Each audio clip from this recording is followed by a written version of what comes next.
All right, guys. Look, a lot of you knows I've been sick with the COVID for the first time, so my voice is a little effed up, and I can't scream like I would want to. Let me get Anthony. Anthony is here. I know I can't scream like I would want to.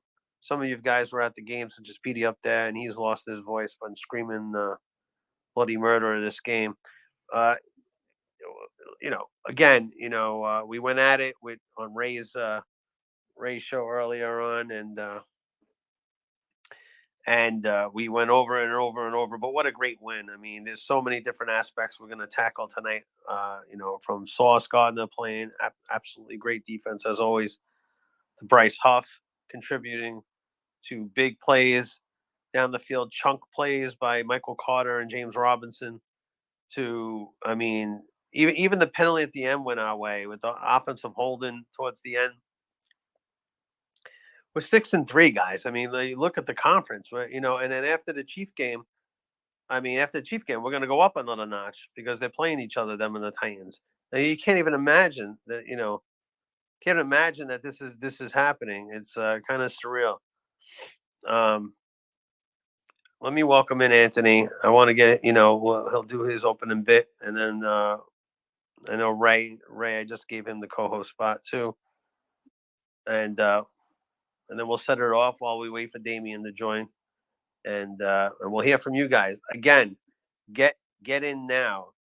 Don't wait till later. When D Wood comes in here, the thing is going to jump because a lot of people follow D Wood. They're going to come in here. There'll be hundreds and hundreds of people here tonight. You won't be able to even ask a question to him. It's going to take a while for us to rotate you in and out. So I would get in now, and so that you can get your voice heard first. Okay, so welcome to the Jet Lounge. As always, the original OG one. And let's bring in the OG co-host, Anthony. We'll start with Anthony. What's up, man? What up, Steve? What's going on, buddy? Not much, bro. What are you feeling? What did you feel today? Oh, I've been saying it, I said it last week. I said it going into last week. I always thought that this was the game that this team could see where they're at. I thought it would be a big test for the defense. I thought it would be a test for the offense.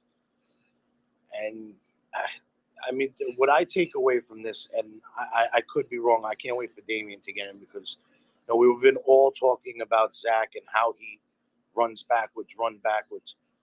And you've seen what Josh Allen was doing to us early, where he was getting pressured and kind of moving up in the pocket and then taking off. So I'm hoping that a coach might have went up to him and said, listen, this is what you need to do. It's being done to us. We got to fix it, because I felt that he could have been running the whole game. It was there. There was a few third down plays where I was screaming for him to run to the right. Like in my head, I'm like, please just run right. It's wide open. Any kind of fake handoff, and you get that edge to just stop on the end for a split second, and he could beat them outside. And then he did it. I remember 2 third downs specifically where he took off. One of them, he got hit, and he kind of like hesitated, and I was like, he just got to hit it. But I really believe it. A lot of people are saying they want this kid to throw. It's not the identity of this team. This defense is 100% legit. Today was proof to me. You could say, oh, Josh Allen had a bad game. You know what causes quarterbacks to have bad games? Good defenses. I've never seen a defense play shitty and the guy still have a bad game. That kid's a good quarterback. And he hurt us. He was hurting us early, but they made adjustments. And, whether they were changing up defenses, giving them different looks. He looked confused the second half, and defense bends. They don't break, man. They stay consistent with that. That one play, yeah, I know it was, call it whatever it is. He ran untouched for the most part. I mean, Jermaine Johnson, Bryce Huff. I can't talk enough about this kid. I mean, what he does is just, it's incredible. It really is. He might not have the numbers, but boy, he causes all kinds of havoc when he's rushing that passer. It just disturbs everything. You take that quarterback off his spot, you make him move around. He's uncomfortable. I felt personally Allen didn't get settled in the second half. He was just, there was a pick over the middle. I believe it was Whitehead. He could have thrown it. It was easily another pick. in his hands. So, I mean, all around, Garrett Wilson is. I mean, the kid he moves. It's incredible how he moves. But James Robinson, give him his credit. I mean, they wore them down. That fourth quarter, that defense was spent for Buffalo. They beat them up that entire game, and it showed in the fourth quarter. We keep saying, I would like for them to do this early, but it's almost like a 12-round boxing fight. You're hitting them in the body, hitting them in the body, hitting them in the body, and then you go for that blow late. And that's what this team's doing. I mean, it's incredible what they did today. It's really, really impressive. So, yeah, no, absolutely. All right, so Ray, before I even get to you, excuse me, we want to welcome in a true original, Mama Jet. She goes by many names, and but she's extremely special to us because she was with us from pretty much day one, and she sat there with us and didn't have to all those through the summer, but it was really 9 o'clock, 10 o'clock, 11 o'clock at night, talking about how we think about the draft, fantasize about what kind of wins could we have this year, and now it's come to fruition, and we welcome her back in here, and we love her. I know you guys love her. How you doing, Connie? I'm totally drained, but thank you for having me on, letting me join. I don't know, after the game, a game like that, I don't even know who I am or where I am. It's unreal. You must have been, I don't know, I can't imagine what you were doing down there, but you must have been screaming or pacing or something. Yes, my son was sitting watching with me, and he videotaped me, which I screaming and yelling. So it was unbelievable. I really didn't expect them to win. So this was a real beautiful surprise. Just an amazing defense, like Anthony was just talking about and whatnot.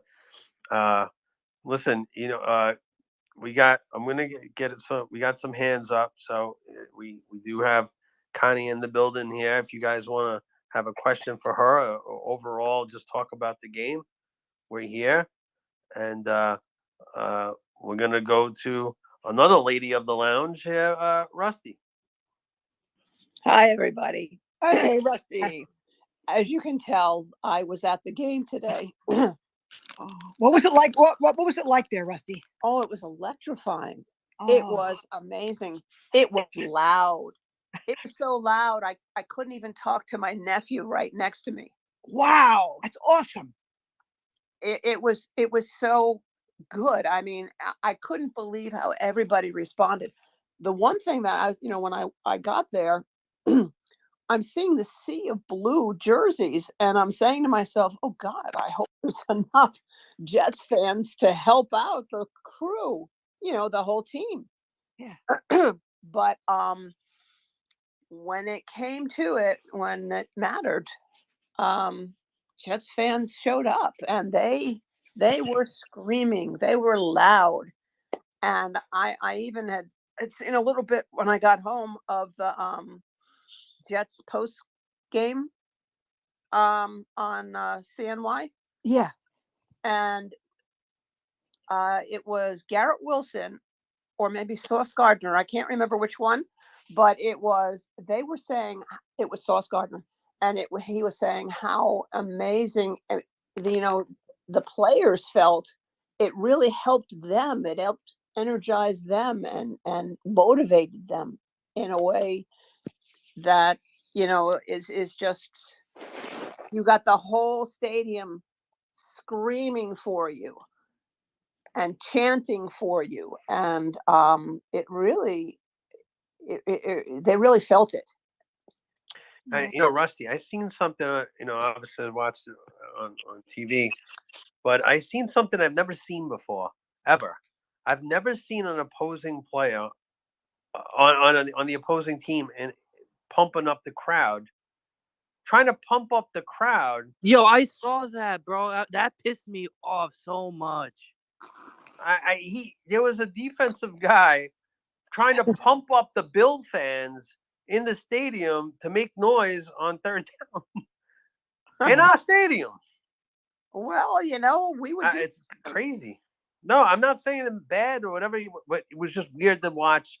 You're home and you're watching the opposing team trying to pump up the crowd. Yeah, It was just Fireman weird. Ed did a great job.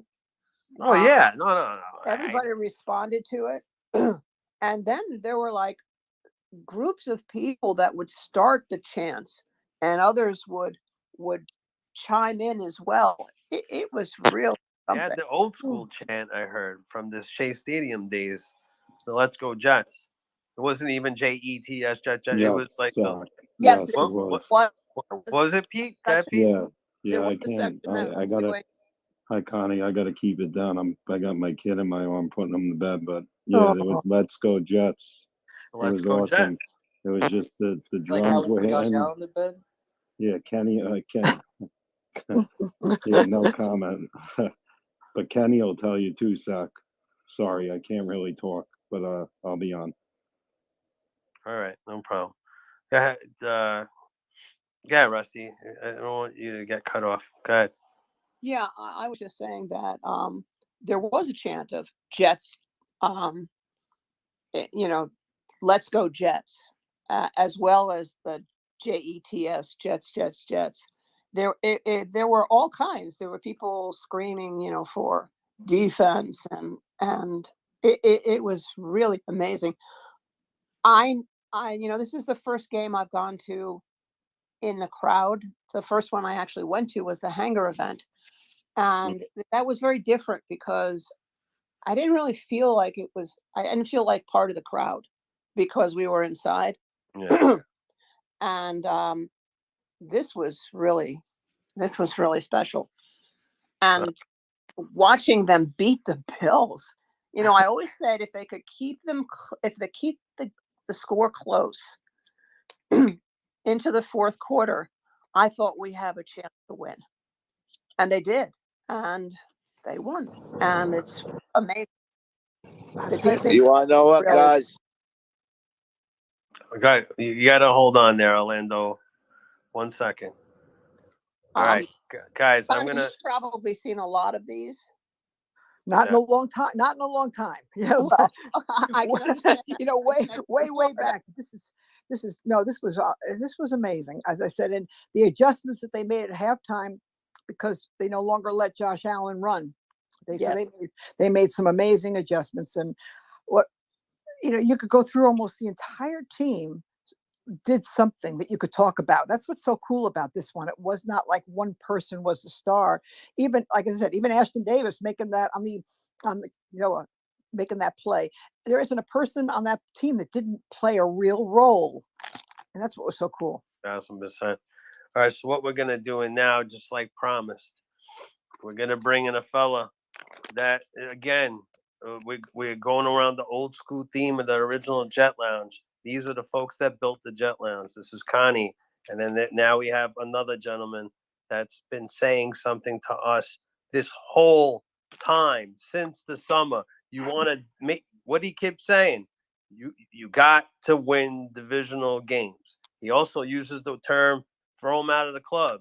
I think that's what they did in the fourth quarter. You see how they ran him over like a Mack truck. So I want to bring in the compliment Connie. We're going to bring in Mr. D Wood. D Wood, how are you feeling tonight?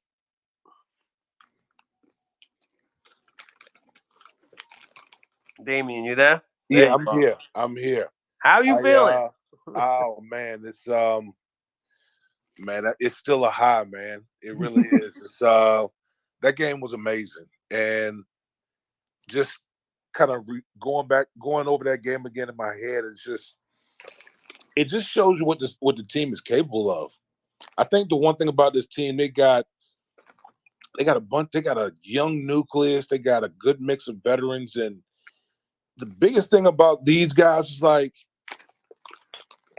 we don't want to hear any label about same old Jets. That's not us. Like, these guys are just going out there and making their own mark. Like, they don't care about the history and all. They're all about the 2022 Jets. They're all about writing their own book for this year. And you just see the energy that these rookies and second year guys are playing with. They're out there making plays. bringing that energy, the veteran guys, you know, the DJ Reeves, the CJ Moses. I mean, the list goes Mhm. on and on. And these guys, man, like Buffalo comes in, they're like, so what? Yeah, they're good, but we're good too. And I love the fact that the quarterback bounced back after, you know, Yep. being in this market, in this New York, New Jersey market is tough. It's tough Really tough. because you hear all the criticism and it's just louder here. It's louder here than anywhere else in the country. And for a young guy like Zach, it could have crushed him. It Mhm. really could have because everyone has been chirping all week. I was tough on him myself about the turnovers from last week, Mhm. and he responded. He played complementary football.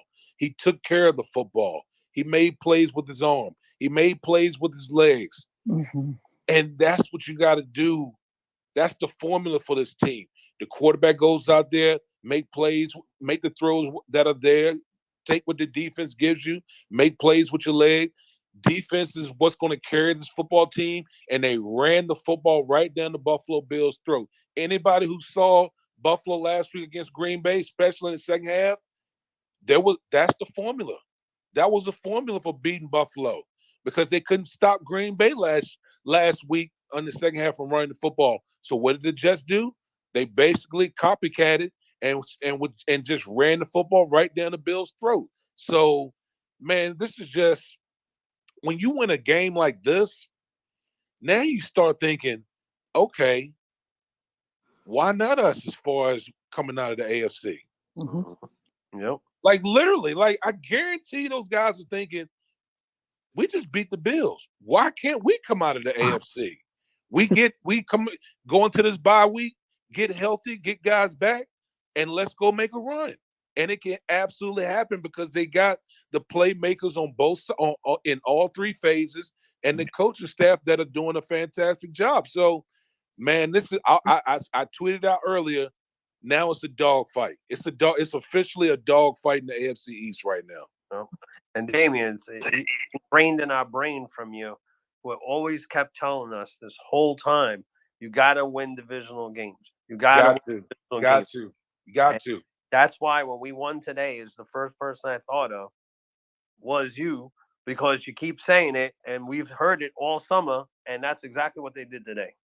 Yeah, man. I mean, listen, anyone who watched like the One Judge Drive series, Salah pointed out himself. He pointed out how if we're going to make a move, it starts within a division. And he talked about, basically the hard truth about what's been going on with the Jets inside of the division. And look what's happened this year. Okay. You got 2 wins against divisional opponents in Miami and Buffalo. Hell, should have beat New England. But I mean, listen, that's huge.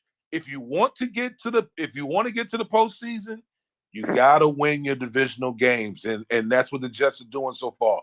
You come back out after the bye week, got an opportunity to settle a score with New England. You get that, man, you well on your way. So I just think the guys have done a heck of a job. They're resilient. They rebounded from a tough loss last week against New England.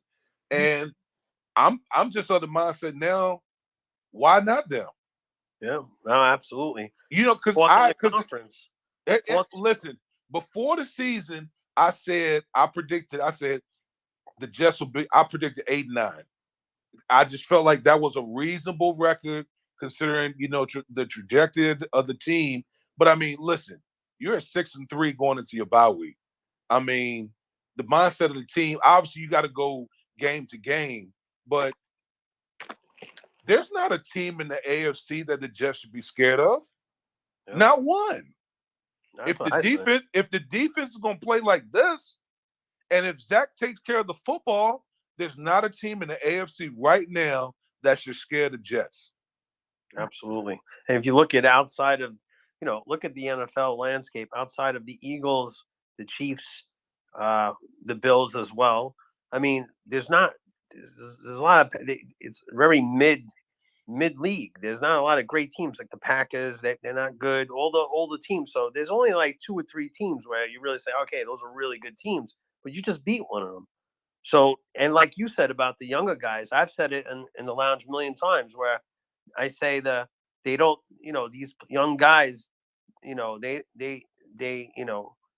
know what they don't know.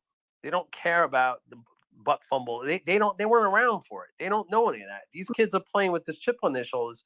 They don't know about the whole history. They don't care about the history. What they care about is that they think that they playing with a chip on their shoulder, and they think they could beat anybody. And you gotta give your hats off to them. Listen, guys, we have two Jet Lounge legends and legends off the Jet Lounge as well. They are two legends with us, and if you guys got your hands up, we don't want to speak forever. We want to make use of their time, and we know you want to talk to them, not us. So we're gonna start with the hands, and we're gonna get this train moving. Is that okay with you guys up there to take some questions for a little bit? Sure. Sure. All right. Let's we'll skip the Dolphin fan for a second there. We're not going to go to you right away. I don't want none of that. No. We'll go to Kenny first. What's going on, everybody? I'm actually in the backyard with a nice cigar right now. So. But listen, as you know, I was ripping Zach in the first half because I'm frustrated. That first half, just saying to myself, if we just hit some plays, we're going to beat this team. And I was a little aggravated. I put some tweets out there, and I got egg on my face, and I'm glad I got egg on my face. But listen, this team today, and Damien, you know best, they took a page out of Rex's playbook today, where in the fourth quarter they said, we're going to run the ball down your throat. We're going to run the ball down your throat, and you can't stop us. And that's what they did, and they pulled off a victory. And going into this week, I kept preaching. Everybody keeps giving Buffalo too many props that they're unbeatable. Then, as you can see, they're not unbeatable, and they're not unbeatable ever because they're one of the biggest choke teams in the NFL. They don't have any trophies in their case, not one. And everybody keeps putting them on this big hill, and I kept saying, just go out there with this defense. Anything is possible, and this defense came along quickly. Salah built this defense basically in less than a year. And it's just when you have a defense like this, which could be the best in the NFL right now, could be the best with that secondary, you could beat anybody. That's why I'm looking forward now to this week off, get a chance to kick back and just say to myself, we got a team. Finally, we got a team. And me, for 40-something years, season ticket holder, this doesn't happen often where you could actually say to yourself, we got a team. And I'm going to enjoy this ride. And I already cleared my schedule for January if I got to travel somewhere to a playoff game. But I'm just going to enjoy this. And listen, hats off to James Robinson. This guy wasn't supposed to play today. And he took that ball in the fourth quarter with purpose. He dominated. Him and Michael Carter, they filled in great. We all miss Breece Hall, but these guys stepped up. They stepped up big time. And even the O-line. They got this O-line piece together, and they're gelling right now. Well, I will say this. I thought the O-line was fantastic. They only gave up 4 pressures today. 4. That's it. I mean, the Jets D-line had 17. Think about that. Von Miller and company only had 4 pressures today against the Jets. So those big guys up front did their job. But I'm going to say this. The one thing about this Jets team, you like, I'm not a huge stat guy. There's only a few stats that really matter to me. One of the stats that kind of tells a story about this Jets team, they're number 1 in point differential in the fourth quarter. Number 1 in the league. And so what that tells you is, man, this team is built different. This team is resilient. They're tough. They get you to the fourth quarter, man, and Salah talks about it all the time, how, you get to his saying of, like, you get to, you think your tank is empty, you got 60% more. I think the team has really embraced that because once you get to that fourth quarter, they are outscoring people by 58 points. Think about that. That's a big margin where they're outscoring opponents. So this team is tough. They're resilient. They're beating up people late in the latter part of the games, and that speaks volume to the culture that they have over there right now.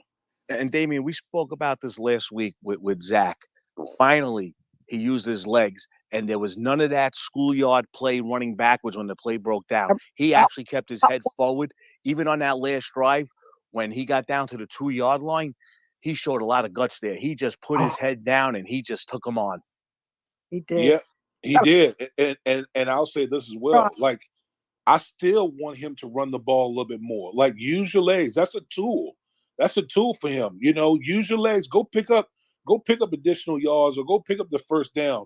But I thought Zach was really smart today situationally, especially like the where they got down near the goal line and he took that sack. That was a smart play right there because he could have easily tried to force a pass or something like that. But he said, you know what? We're in field goal range. I'm not going, the pass wasn't there. Take the sack, kick the field goal, and let my defense do its thing. That's growth right there for Zach Wilson. Yeah, that was one of the biggest plays in the game. Even though it was a sack, he just said, you know what? We got the field goal in the bag. Let's kick the field goal and put our defense on the field and win the goddamn game. Yeah. Listen, guys, if you don't have your hand up, we're gonna drop you, and then we're gonna if you have we're gonna assume that you don't have a question if you don't have your hand up. Because thanks, guys. We got like 8 people trying to request to come up and speak. So if you don't have your hand up, we're gonna drop you. Hey, Shaq, real quick, I just want to ask Damien. This is kind of waiting. AD, I was talking before once we started, and I felt like Zach got, because just going back to you saying you want him to use his legs a little bit more. I felt early on he wasn't doing it, and it was there. Do you think by seeing what Josh Allen was doing on the other side, maybe a coach grabbed him and said, I want you to watch what he's doing? Because I felt it changed after, like around the second quarter, where if there was one play, he almost hesitated to run. And then once he did, he was just on big third downs. He got a few of them with his legs. So I don't know if maybe sometimes you just need to see it in person to see it work. Be like, all right, you know what? This is what I need to do. Because I didn't see too much of the backpedaling. Yeah, I mean, listen, I'm sure that was probably addressed during the week. And everyone knows, like, Zach is a good athlete. He's a very good athlete. Like, he's a guy that can move not only in the pocket, but outside the pocket. So I'm pretty sure the coaches brought it up. But also in the game, sometimes when you look at the opposing quarterback and you look at a guy like Josh Allen, who's a really good athlete at the quarterback position, you start to think, okay, when opportunity presents itself, why not use my legs and pick up additional yardage? Because it's all about keeping the chains moving. That's how you build chemistry and keeping keeping your offense on the field. Sometimes you got to use your legs to extend plays. All right, let's go to our other co-host, Petey Pablo, before we get to the other hands. Go ahead, Petey. Hey guys, Damien, what's up? I have no voice, but hi Connie. Damien, what I saw, I concentrate on the rookies a lot, and Garrett Wilson was an absolute monster. So was Sauce, but Damien, that sack by Jermaine Johnson to me was a tone setter because Josh Allen had a lot of room there, and that was a really big play in that game, man. That's all I'm gonna say.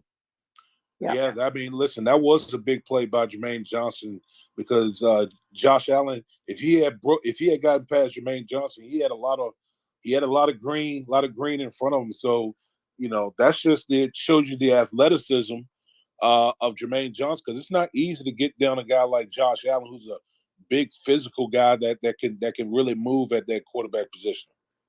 And the one thing that we could say is we have very long memories here at the Jet Lounge. The one person that advocated Jermaine Johnson was Connie, and she said it.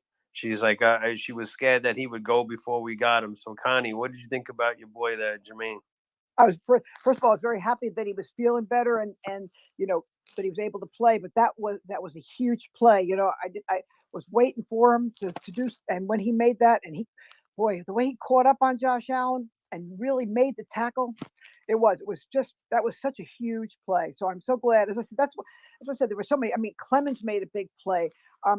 The offensive line, in the beginning, at first I wasn't unsure, and then all of a sudden the blocking was just amazing. Was just watching Herbig, watching Lakin, and then and McGovern, and then watching CJ Uzama come in, and also he threw so many beautiful blocks that opened up the hole.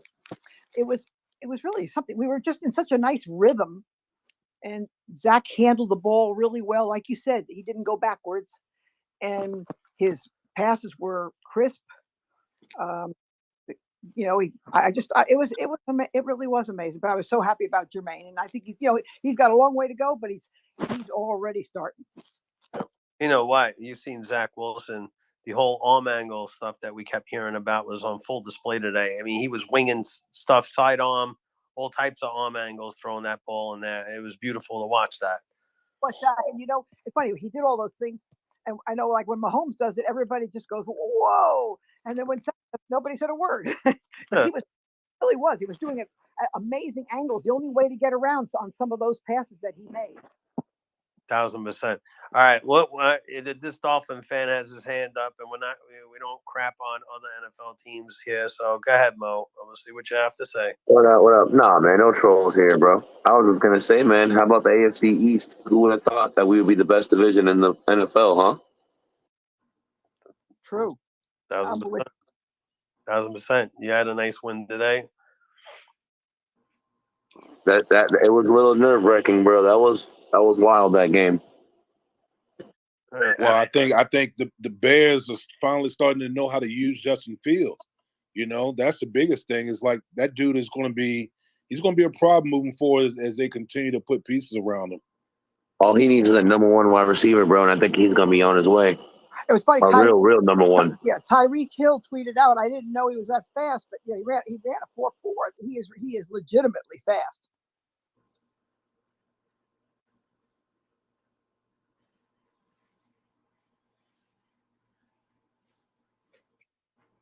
Sack, take yourself off mute. Oh, there you go.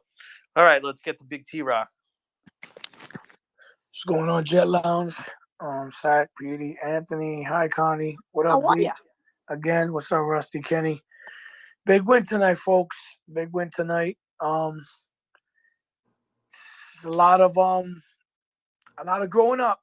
A lot of growing up was done by the babyface assassin. I spoke to D. I've heard D a couple spaces this week, and also his commentary or whatever. Playing complimentary football, playing smart football from all the analysts, and that's the main thing he did or whatever. Blocking out the noise and just worried about the noise inside the locker room was tremendous. The way they came out, the line. Shout out to the line, played tremendous. Gave him time. I was calling for him to use his legs. He used his legs today. Shout out to Robinson and the running game over there, because Robinson, look, you could tell he wasn't 100%, but he was a gamer today. He was a gamer with Michael Carter. They ran for I think $180, which was awesome. The defense, shout out to the defense, shout out to the secondary, shout out to the defensive line. The Jets, I think this game was more about the Jets, ladies and gentlemen. It wasn't about the Bills, because if they would have won, it would have been like, yeah, the Bills should have won or whatever. I think the Jets sent a notice to the NFL and turned it upside down and said, if y'all think, because we're young, that we just gonna go and just show up and think you're gonna beat us, that's crazy. That's not gonna happen. Damien, I'm gonna ask you a question, because I know you've been in a locker room and you've been on a championship team. You're a champion. When an organization has an opportunity that they see something special, regardless of the age on the team. Okay, I know I know they believe in that locker room. Why not us? I'm not capping the Jets, D. I'm not capping the Jets at all, and you know what I mean. Just stacking the wins, and people are afraid to say it or whatever, but you know what I'm saying, exactly. Why not us or whatever with that secondary? Because I think the Jets. They built the Jets because of Miami and because of the Bills and their high-power offense, and their secondary have the dogs to stop them, and the line. The Jets only blitzed Miami twice. Everything was all four-man blitzes, okay, and they got to the quarterback, okay. That's special. That's special. Just like the secondary's complementing the line's complementing the secondary, because the secondary's holding the wide receivers so the defense could get to the quarterback. So D, again, okay, I know this resonates in the locker room. Okay, these guys with a win like this, I know they believe in, and I know they're believing in the improbable, not the impossible. The improbable is anybody could be beat, and I know the Jets are not worried about just them just being another team. They got big plans, and the goal for every team is to win a championship. And I am not selling my team short. And I know you're not doing that too, especially what they're doing now. Yeah, listen, I think the one thing you got to do with a young team is you got to keep them focused on the main thing. Keep the main thing the main thing. You can't focus on December, January. You got to focus on, okay, what's the next thing coming up?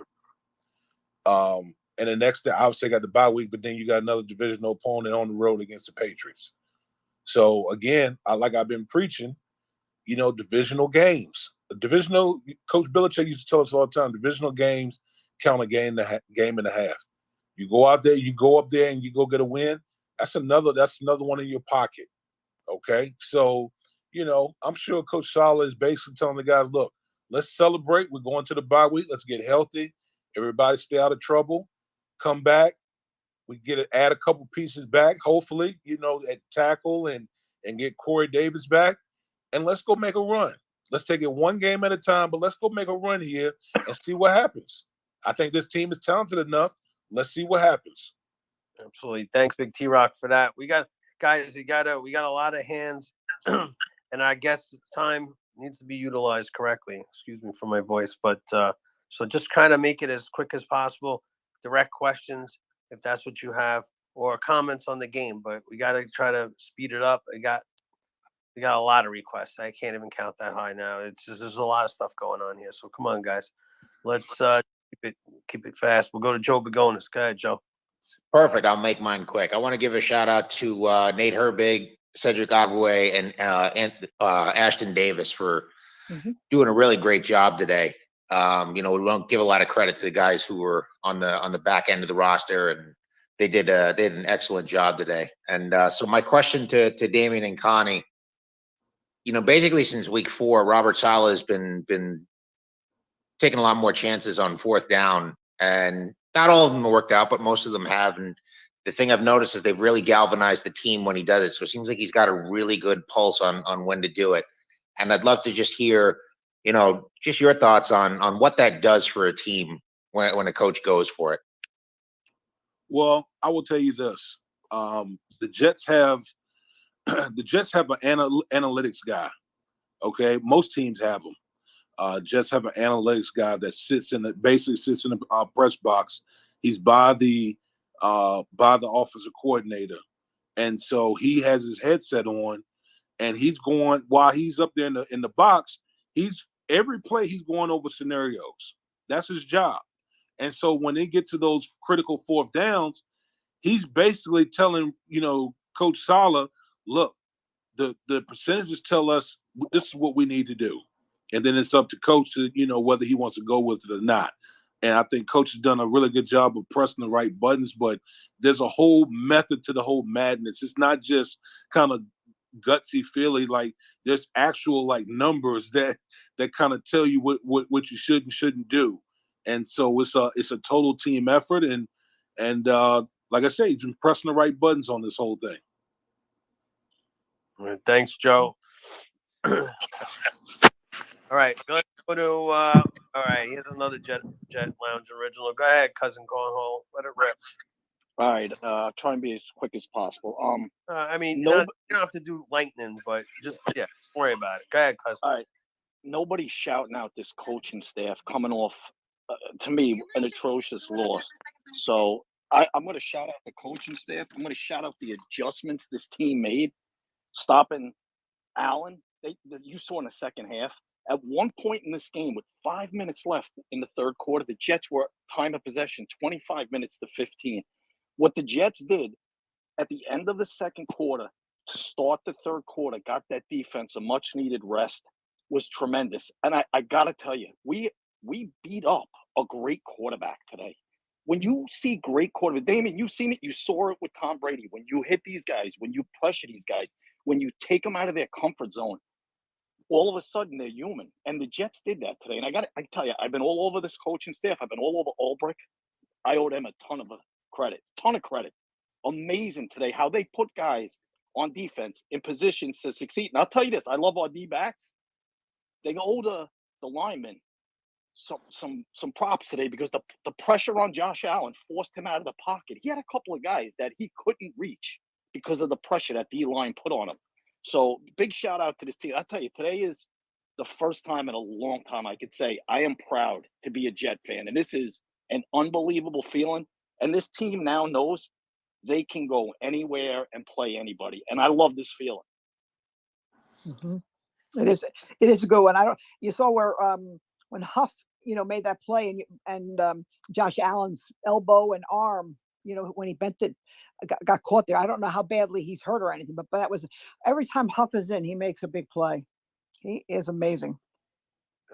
Thank you, cousin, for that. We're rotating people in and out, so if you're getting dropped, obviously, we say this all the time. There's not anything that you said or anything. It's just we've got so many people trying to request to talk to these fine folks. So let me go to NY Carpenter, my boy, Staten Island. Hey guys, how's everybody doing? Sack, I'm glad you're feeling better. Shout outs to the Jet Lounge, Big T, everybody. Miss Connie, Damien, thanks for coming in. I just want to say that I really think that Huff is a budding star. Mm-hmm. And then I got a quick question for Big Dame real quick.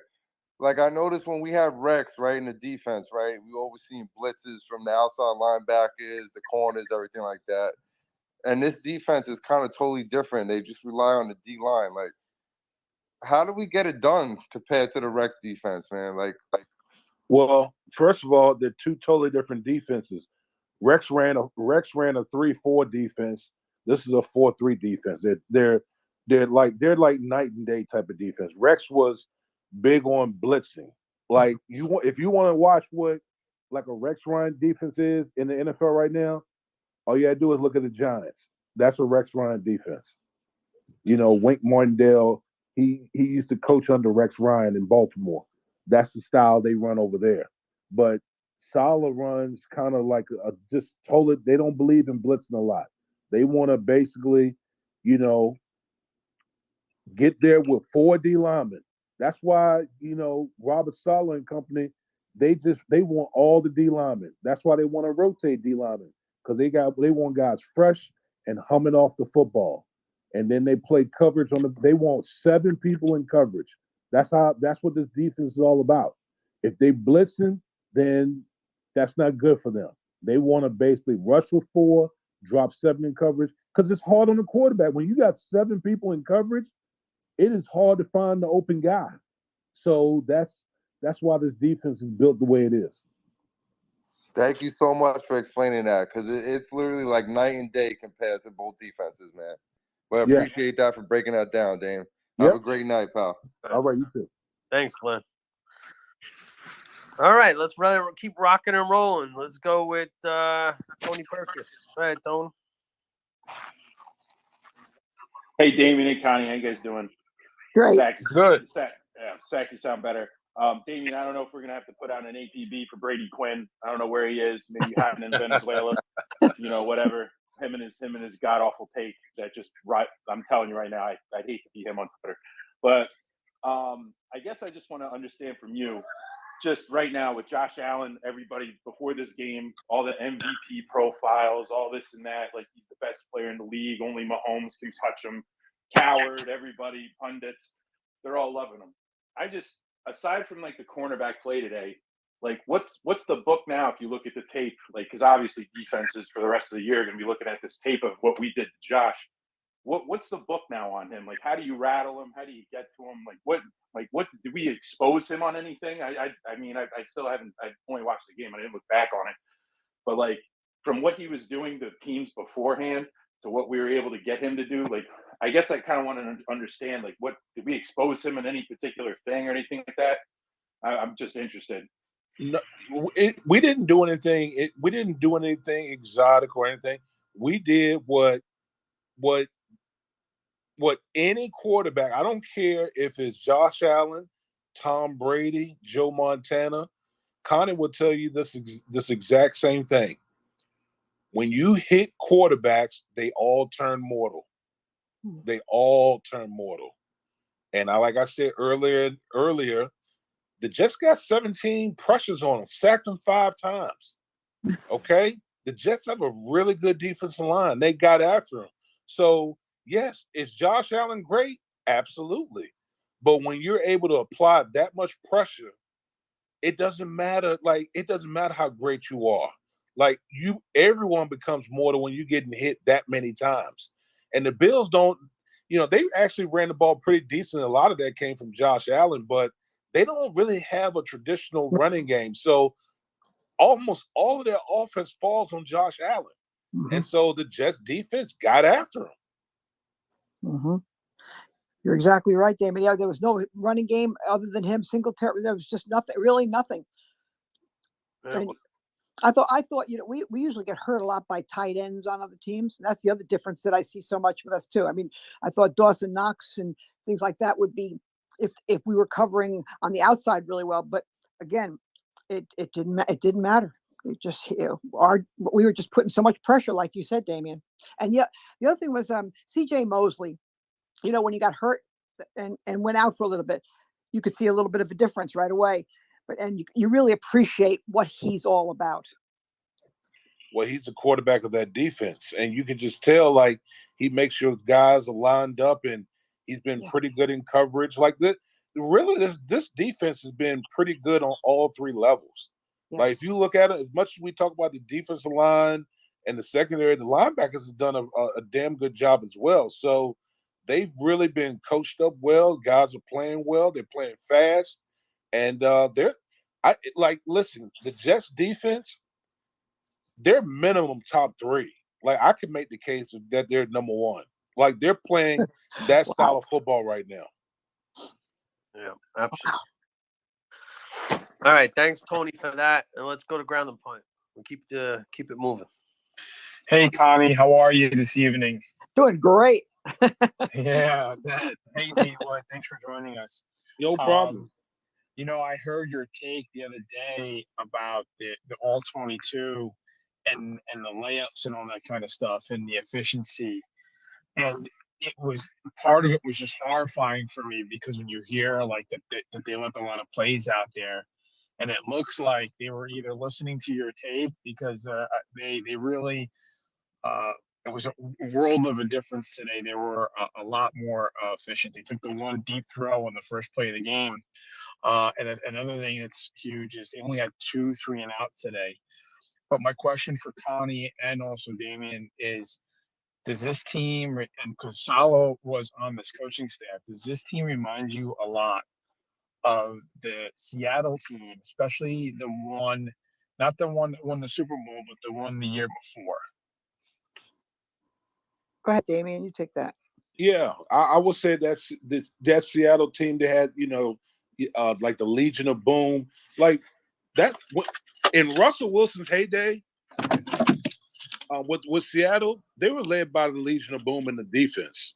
And so there's similarities there. Obviously, you had Marshawn Lynch there.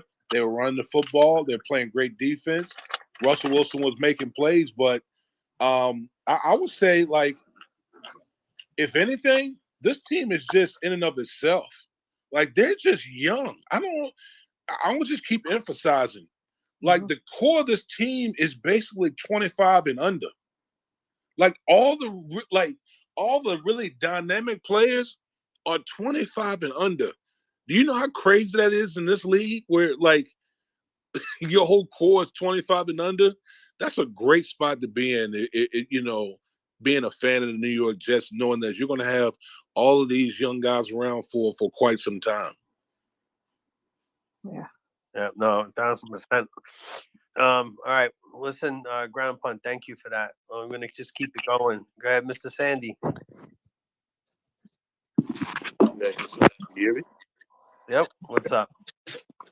Not much. Just just a quick shout out, to the team that played good today. I think what really had me was when when he fumbled that when that fumbled that football, and I was like, oh. But then it's in the back of my head. I said, if we get a pick, it's gonna swing the game back in our direction. That's exactly what happened. I think that one has actually really changed the dynamics of this game also. Because Sauce that actually redeemed Sauce too as well. After he gave it that little play against Stephon Diggs, I looked at it, I was like, he kept his confidence and he maintained possession real good. I gotta give him credit for that. Yeah, because when the game first started, right, and the first thing that happens is we slip on the on the kickoff.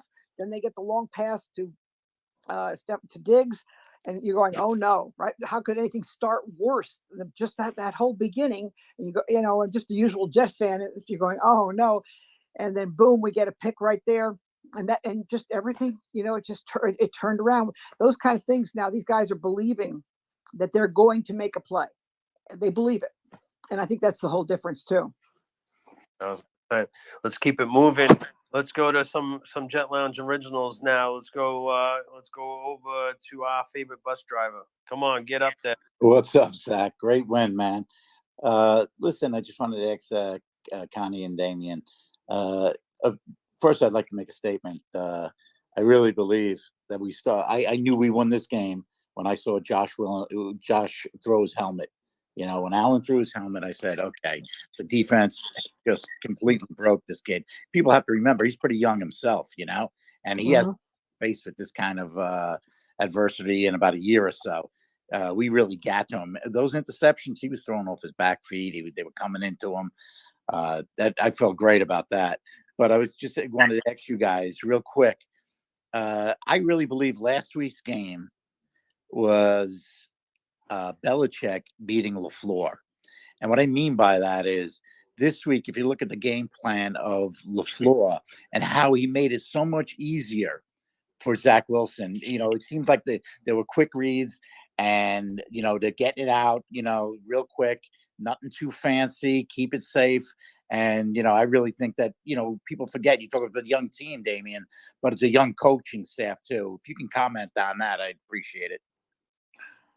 Yeah, I mean, listen, there's a lot of firsts with this whole team ever since, Robert Saleh and company came in. Think about it.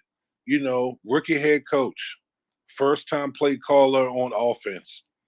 Jeff Ulbrich he only called like a couple games down in Atlanta.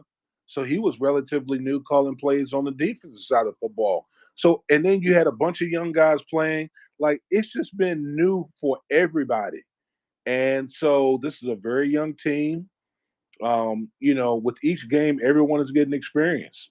And, Joe Douglas has continued to infuse talent and creating quality depth on this roster.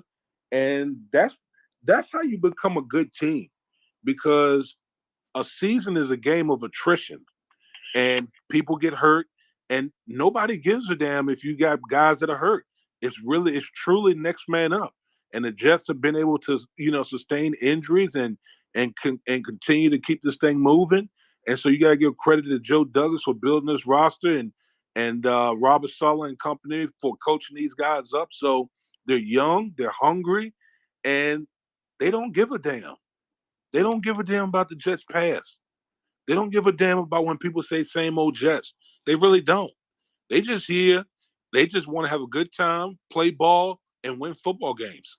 Mm-hmm. And you know what? That's really refreshing. Yeah, it really is. I agree with you, dude. I ain't gonna lie though. I did get a little nervous. I was ready to set the ladder up to the roof of my house when I seen Quincy go out on the sideline and he took out Quinn, and then I said, "Oh my God, there's no way this could happen." Brother takes out a brother on sideline. Like I'm telling you, this game gave you a little bit of everything. I put a tweet out. I said, "This game's gonna give me high blood pressure at this point, the way it's going." Between that camera and that, the ups and downs, is like, oh my God. But it just shows you. I mean, it really does. I completely agree. I think as fans, we're so engraved with the same old Jets complex that we have to give this team the respect that it deserves and come off of that because they aren't. They really aren't. They've proven time and time again now this year whether it's comeback wins, defenses bend, don't break, but they really have their own identity. And to piggyback off that, that's next man up is really a true statement for this team. You lose Brees Hall, you lose your best, probably one of the best guards in the whole entire NFL, and these guys step in. Like, look at what Damien said before, how great the offensive line played, right? And this is, you lost ABT, you lost Max Mitchell, you got a patchwork offensive line and people moving in and out. Next man up is definitely give credit to the coaching staff. Yeah. I mean, all right, let's go to Vinny and the Jets. I know he's been wanting to get in here. Go ahead, Vinny. Good evening, guys. Thanks for having me. Damien, I've been a big fan of yours from the day you got here with the Jets. And Connie, I've read your story online. It's just amazing. Thank you for discovering Mark Gastineau. Because of that, you made my dad a fan when he came to this country in '83. So thank you for that. Oh, that's beautiful. I love that. Thank you. So honestly, amazing performance today. I didn't see this coming from a mile away. I was one of the many Jets fans that picked Buffalo to win, so I'm ecstatic. And I'm going to go out on a limb and say the Bills didn't lose this game. The Jets won this game, and I comfortably say that. That being said, my question to you two is, going into next week, or 2 weeks from now, I should say, the Jets are going to be listed as underdogs again, considering the way they lost to the Patriots. So with that said, is there a game on this schedule that the Jets need to make a statement for the rest of the league to take them seriously? Like, do they have to beat the Patriots convincingly in New England, or do they have to beat this very tough Viking team? Do they have to sweep the Bills? What game is the league going to take us serious?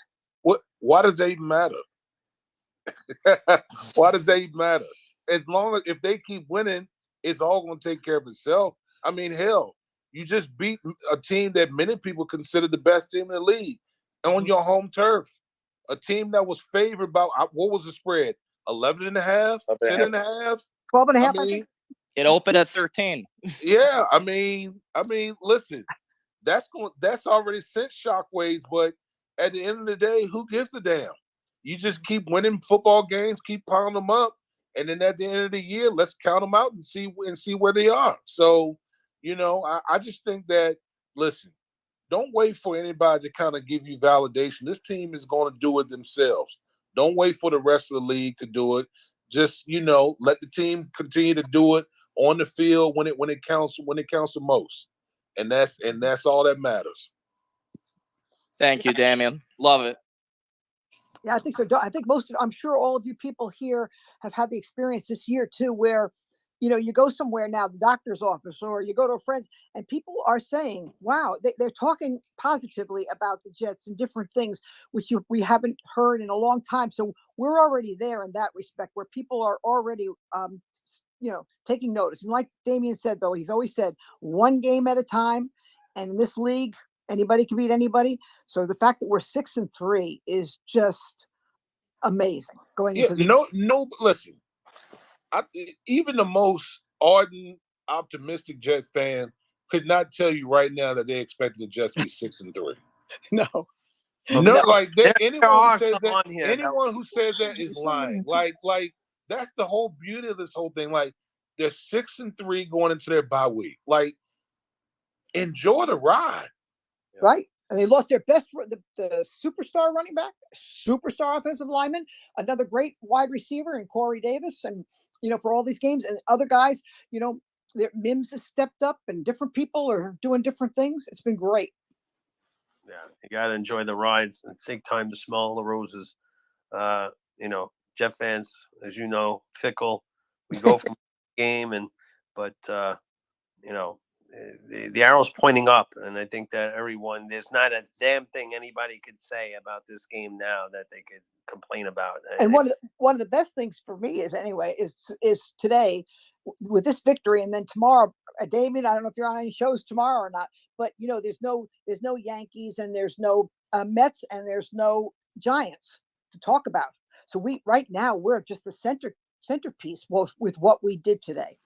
And to answer your question, Connie, yes, I am on, and you better believe me that Gang Green will be talked about plenty on TV tomorrow. Yoo-hoo! When you gonna get on with Brady Quinn? That's what I need to see, D-Wood. Oh man, I'm not worried about Brady. Like that dude has been irrelevant, and he's eating crow. He's been eating crow all season. So Yeah, I'm not Anthony worried. Beck I'm not murdered worried him. about Brady Quinn. Please call him out, please. Listen, it's funny about Brady Quinn because we caught a. I'm sitting there watching, and I see him say that they what's the name, Deuceable called him out, and he was like, I didn't say that.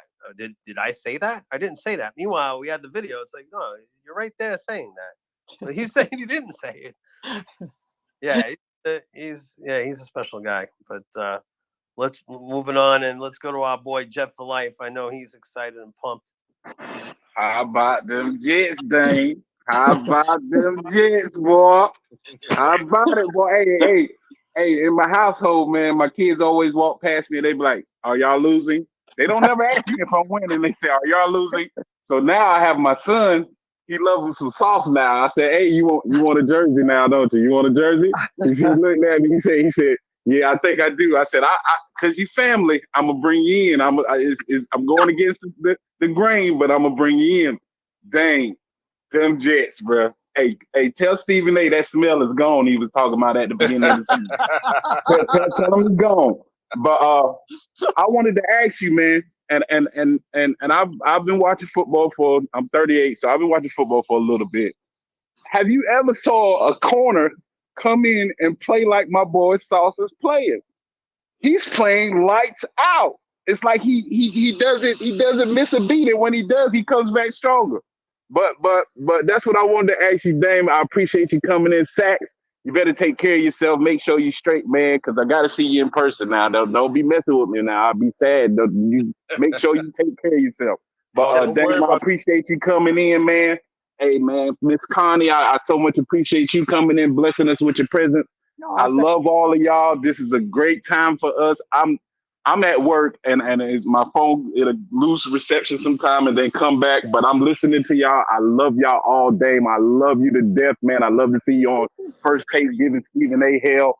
Man, I love it, bro. I love y'all, man. I love y'all so much, boy. This is a good day for us. Jet for life. Make sure you don't get fired because you're gonna feel really bad. You're always in spaces when you're at work. Oh, never bro. that. No, hey, look, I can't look. I can't be making life decisions out here now. I move accordingly. Jet for Life, real quick. But what you do is DM me. We'll let the Jet Lounge get your boy that sauce jersey. All right. I got you, bro. I got you. because I got a special relationship now with Fanatics. I'm gonna be able to do a little bit more for the community. They're starting to help. So let us get your boy that sauce. All right, that would be awesome. He would just, his eyes would just be so bright. He started talking about something. I guess like all my family, like they look at me and I'm always sad. I leave. I put my emotions is on my sleeve. So when I lose, I can't look at ESPN. I can't look at NFL Network. I'll be a little grumpy and stuff. But they know when I lose. Just put it that way. So I'm telling you, this is like making my week. My boys, when I come to work, they ain't saying your team trash and all that other stuff. They talking about my squad now. I got my little book bag, my little lunch box. Hey, bro, I'm Jets. This name is my name, Jets for life. I can't watch football without watching my Jets. Every other team, every other fan base. When I tell y'all I don't care about nobody else. Like the guy said, are we going to get recognition? I don't care. As long as I come back to y'all and we can talk about it and chop it up and enjoy this ride, like Damien said, we're going to enjoy this ride. We playing with house money. Didn't nobody expect us to do any of this. So for us to be doing this and the way we're doing it, hey, you can't ask for nothing better. You know, Jets for life. You're an inspiration. Hey, Miss Connie, you an inspiration. No, I'm just here for the ride. You're an inspiration. You get such an adrenaline rush just listening to you. Oh, I love it, bro. When I tell you I love my team, I love my team. I had a choice. I was young. When I became a Jets fan. It was the Monday Night Miracle when we came back on Miami. I never forget. I walked away. My mother's boyfriend. He said, well, what team do you want? You got to pick where you came from. So I was like, well, I don't want to pick the Giants because they was kind of winning and stuff. So I said, I'll pick the Jets. I said, I'm an underdog kind of guy. really, I didn't know what I was signing up for. I didn't know. I didn't know. I always tell people I'm in an abusive relationship. I said, I come in the house, they talk junk to me. I don't get no candies. I don't get no breakfast. It's just, this is what it is. So it's just, this is awesome, man. I can't ask for nothing else, man. And this made my year, man. It's been a rough year. Lost my mother, everything. Oh, This is awesome. This is awesome. I'm so sorry about that. But boy, you are an amazing person. I love it. I love it. We love hearing you talk. I love to hear y'all talk. I love me some Sacks. I love you, Connie. I love some Dame. Petey is my guy. We always chop it up on the DMs. He's probably the only man I DM really, but we chop it up on the DMs. I love everybody, man. Jeff for life. We love you back, and you can send us the color, the size, whatever your son wants, and we'll get it out to him. Okay. I appreciate you, Sack, man. But this is from the heart, really. This is from the Early. heart, Sack. Take care of yourself, man. Make sure you taking care of yourself. I know you got stuff to do, but that's something serious you're dealing with. So make sure you taking care of yourself, and make sure I can hear that voice up in this lounge every time you pop it in. Thanks, Jeff for life. Yeah, I'm almost out of it. I just got a test negative. I'll be good. But You got it, boy. I'm praying for you. Hey, y'all continue. I'll be listening in the background. Thanks, brother. Thanks, Jeff. I love you, man, bro. Hey, Damien. So if you would have told me before this game, Damien and Connie, that Elijah Moore would have no targets, Corey Davis would be out. We were missing Brees Hall and AVT. I mean, as much as I killed LaFleur with my impatience of him, I felt like he really mixed in some nice gadget plays, got Berrios involved, and CJ Uzama was tremendous today in the blocking game, man. Unbelievable blocker. So, yeah, so I mean, I just thought LaFleur spread and managed the game pretty well, Damien. Absolutely. I mean, he did a really good job. And again, the big boys up front, they were tremendous today, running the, run block, both run blocking and pass blocking, and Mike LaFleur called a great game. He was balanced. That was the biggest thing that I talked about from last week. You had the quarterback throwing the ball 41 times last week with only 15 rushes. That's not how the Jets going to win games. And basically the Jets flipped it around where they had, I forgot the numbers, but they had like 30 some rushing attempts. So that's the world the Jets got to live in. If they can live in that world, they're going to be a tough team to beat. And the quarterback takes care of the football. That's a winning formula. You can win a lot of games that way. I know at the half, Damien, it was 14-13 past the run. So it was basically 50-50. I'm not sure what it ended, but that's a good sign at the half in a close game that it's that close, because they've gotten away from the run a few games, and I think they made it their point this game to stick with it. I can tell you right now, the Jets had 34 rushing attempts as opposed to 25 pass attempts. So that's the world the Jets need to live in right there. I take that every time. All right, let's go to JB. Go ahead, JB. I think you're with us. Yeah, thanks, man. Sorry, my mic cut out. Oh, what, JB? Yeah, you guys can hear me, right? Yeah. Awesome. Thanks so much. So I kind of just wanted to make two quick points here. I guess this one could kind of go to Damien or Connie. But like, I'm trying to keep, things in perspective and not be a homer. But it's like you watch this team and like, you see how much rotation they do, especially on the defensive line. And I mean, even on the offense, you see guys like Berrios and Jeff Smith and, like Quincy Williams, all these guys just coming out of nowhere. It's like, you can't deny the depth that they have. And it just seems like they just like all these guys that come in, no matter who it is, they're just good. And so, how high should we be about the core that they have? Well, first of all, you got to give a lot of credit to the coaching staff for coaching these guys up. I always say any good team, every team is going to have their stars and stuff like that, but any good team is going to have what we call the middle class. The middle class that's the heartbeat of your team. And so you need those guys to basically execute and do the grunt work if you want to be a really good team. stars are stars. They're going to make plays regardless. But you got to have a good middle class, and I think finally for the first time in quite some time, the Jets finally have like a middle class on their roster, guys who are, maybe not the biggest names, but guys who know out there and know how to go out there and play good football, and that's a big reason why the Jets are 6-3 right now.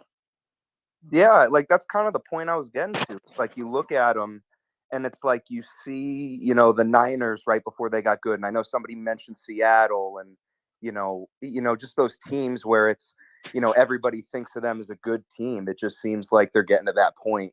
And as the previous guy said, I'm kind of the same thing. Like I walked into football when I was in middle school, and I didn't want to hop on the Giants because they were winning. I hop onto the Jets, and same exact story. So it's like I've seen the ups. I've seen I haven't seen that many ups, I guess is the point. So it's like now it's kind of cool because I have friends who are fans of all these other teams that have won Super Bowls and New England and all that stuff up here in the East Coast, and so it's nice to be able to watch them and talk to my friends about them and just be like, we have a core that it's like we can reasonably expect to be a good team for a while, as long as these players keep buying into what, the coaches and, especially like Joe Douglas. I mean, look at the last 2 drafts. I mean, what a stud. So I'll let you guys get to some other guys. Thank you guys so much for answering. You guys are awesome. I'll be listening to you tomorrow morning, Damien. Don't you worry. Yeah, go Jets, guys. Let's go. Yeah, Joe Douglas has done an amazing job. He really has with the free agency, with the drafts, with the trades he's made, and just even already it's paid off. Picking up Robinson already paid off, along with having already Michael Carter and the two of them together. That already helped win today's game. So it's been an amazing thing. The guys that are brought in from other teams that are meshing with our guys, and then of course this rookie class is not just great athletes. If you meet them, you will be blown away as the kind of people that they are. On top of it, the leadership, the class, everything about them. I think you'll really be blown away by them. Yeah, I got to spend some time. Kenny and I spent some time with Garrett Wilson in training camp, and that kid's just isn't he? Amazing. As fine as they come. As fine as they come. He didn't have to do what he did. There's so many different he didn't have to spend all that time with us. He shirt. He didn't have to rock the shirt. He signed all this stuff. He gave his gloves to these other kids, and he a lot of the players went, they had to go straight to the back, but he didn't. He spent a lot of time with us. I love that kid. Awesome. All right, let's go to this gentleman has had his hand up quite a while. Nick Rack. Go ahead, Nick. Hey, thanks, guys. I don't want to take up too much time, but I think a play that's not being talked about enough is the Uzomah interception that wasn't an interception, and then rushing to the line, snapping the ball so there was no challenge.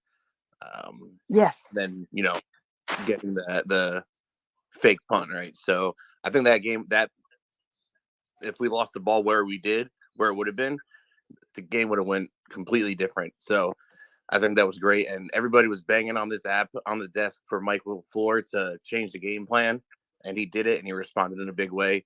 I think it was awesome. So we got 2 weeks to live in this winning feeling, so it'll be great. That's all I got. Thanks, guys. Absolutely. There was and to that point, that's a huge play. There was a couple. I mean, there was a play DJ Reed made where he caught up on the ball. I believe it was to Diggs to knock it away.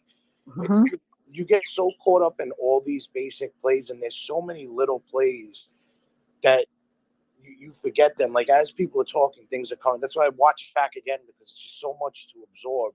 Because it really is team wins. It's not that. I mean, granted, you have your guys that stand out, but it's like Connie just said, it's CJ blocking, and it's all these guys that are just doing what they're supposed to do, and letting the big dogs be the big dogs and do what they do. It's just to me, it's just complete team wins. It was when I was trying to make a tweet earlier tonight. Even I said there's just too many. There are too many players to fit in a tweet to say what all the different things that unless I was doing an article, a post of some sort, is to say there's just too many guys to say all the different contributions that they made. Everybody. It was a total team victory. Good luck to who's got to give out the game balls, bro. You know what I mean? All right, let's go over to New York. Hey, yeah, I hope you guys are all having a good night. I'm gonna keep it short and sweet. I just want to know what you guys thought of Zach today, because to me, he passed the eye test. I felt like every single pass he made, like, all hit receivers in the hands. You know, he did everything the coaching staff asked. LaFleur made his job really easy today. Like, a lot of quick routes. You know, it didn't take too long to develop anything. Just got the ball out quick. I just want to know what you guys thought of Zach today. I thought that he responded really well with being torn apart, rightfully so on the 3 interceptions. But even though he did make some really good throws last week as well, but he responded so well. You know, you have to see how a person responds, and he didn't look sheepish. He didn't look nervous. Even when they had the late hit and didn't throw that flag when it was rough on the passer, man, that was helmet to helmet and everything. He just came right back in and just took over. And that's where I was really impressed. His handling of the ball. I was really, really pleased the way he stepped up, because there's a lot of pressure on him today, as far as a person, not as far as the defensive line, but as far as what people were all looking at today. Everybody's eyes were on Zach. What was he going to do? Was he going to fold? Is he good enough? Is he not good enough? He had tons of pressure on him. Let me ask you, Connie, and I guess more for Damien. Let me ask you this, Damien. You play in the league for all these years. You see how the refs handle certain things. You can love them, you can hate the refs, whatever. But think about this for a second. How come this kid never gets? I mean, is it because he's not? Because can almost assume that if that was Aaron Rodgers or Brady that got helmet to helmet, they would have called that. But this kid gets beat up repeatedly, falling on him, slamming him down, hitting him in the helmet, and he never gets calls. Is that like a superstar status thing where, depending on who the quarterback is? Because 1 or 2, Damien, you could say, all right, well, stop bitching, you know? But this happens all the time. So it's like, does he not get calls from these refs because he has no respect in this league? Or what's the story with that? I mean, listen, it's not supposed to happen, but I'm going to be honest with you. These type of things do happen in the league where, you know, superstars get calls that some other guys don't get. Now, I'm sure what usually happens is, so after a game, the coaches will go through the game tape and they'll send plays to the league and be like, hey, why didn't you call this? You know, they'll dispute calls or dispute certain plays and just try to get an answer from the league. And I'm sure that's what the Jets coaching staff are going to do. They're going to go through the game, and I'm sure that one play, that hit on Zach Wilson, that's going to be a play that's going to be sent to the league to get clarification to the league about, you know, roughing the passer now. Because clearly, watching on television, it looked like roughing the passer. Yeah. No, thanks for clearing that up, because it boggles my mind all the time when this stuff happens, and it's like, all right, we'll thank you, Damien. Let's just Nathan Wainwright, go ahead, Nathan. Hey guys, what's up? I got a quick question. Is it time to let Bryce Huff cook and let him get a little bit more playing time? Maybe, you know, swap him in for Carl Lawson here and there. I mean, all this guy does is produce.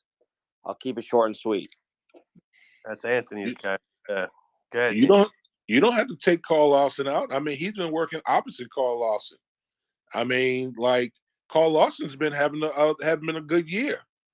So, you know, let those 4 guys cook and keep rotating the defensive line, getting those guys out there. But I mean, Bryce Huff has just been, man, he has been. I mean, we even saw it last year. Think about it. Think about last year when Bryce Huff got hurt last year with the back injury.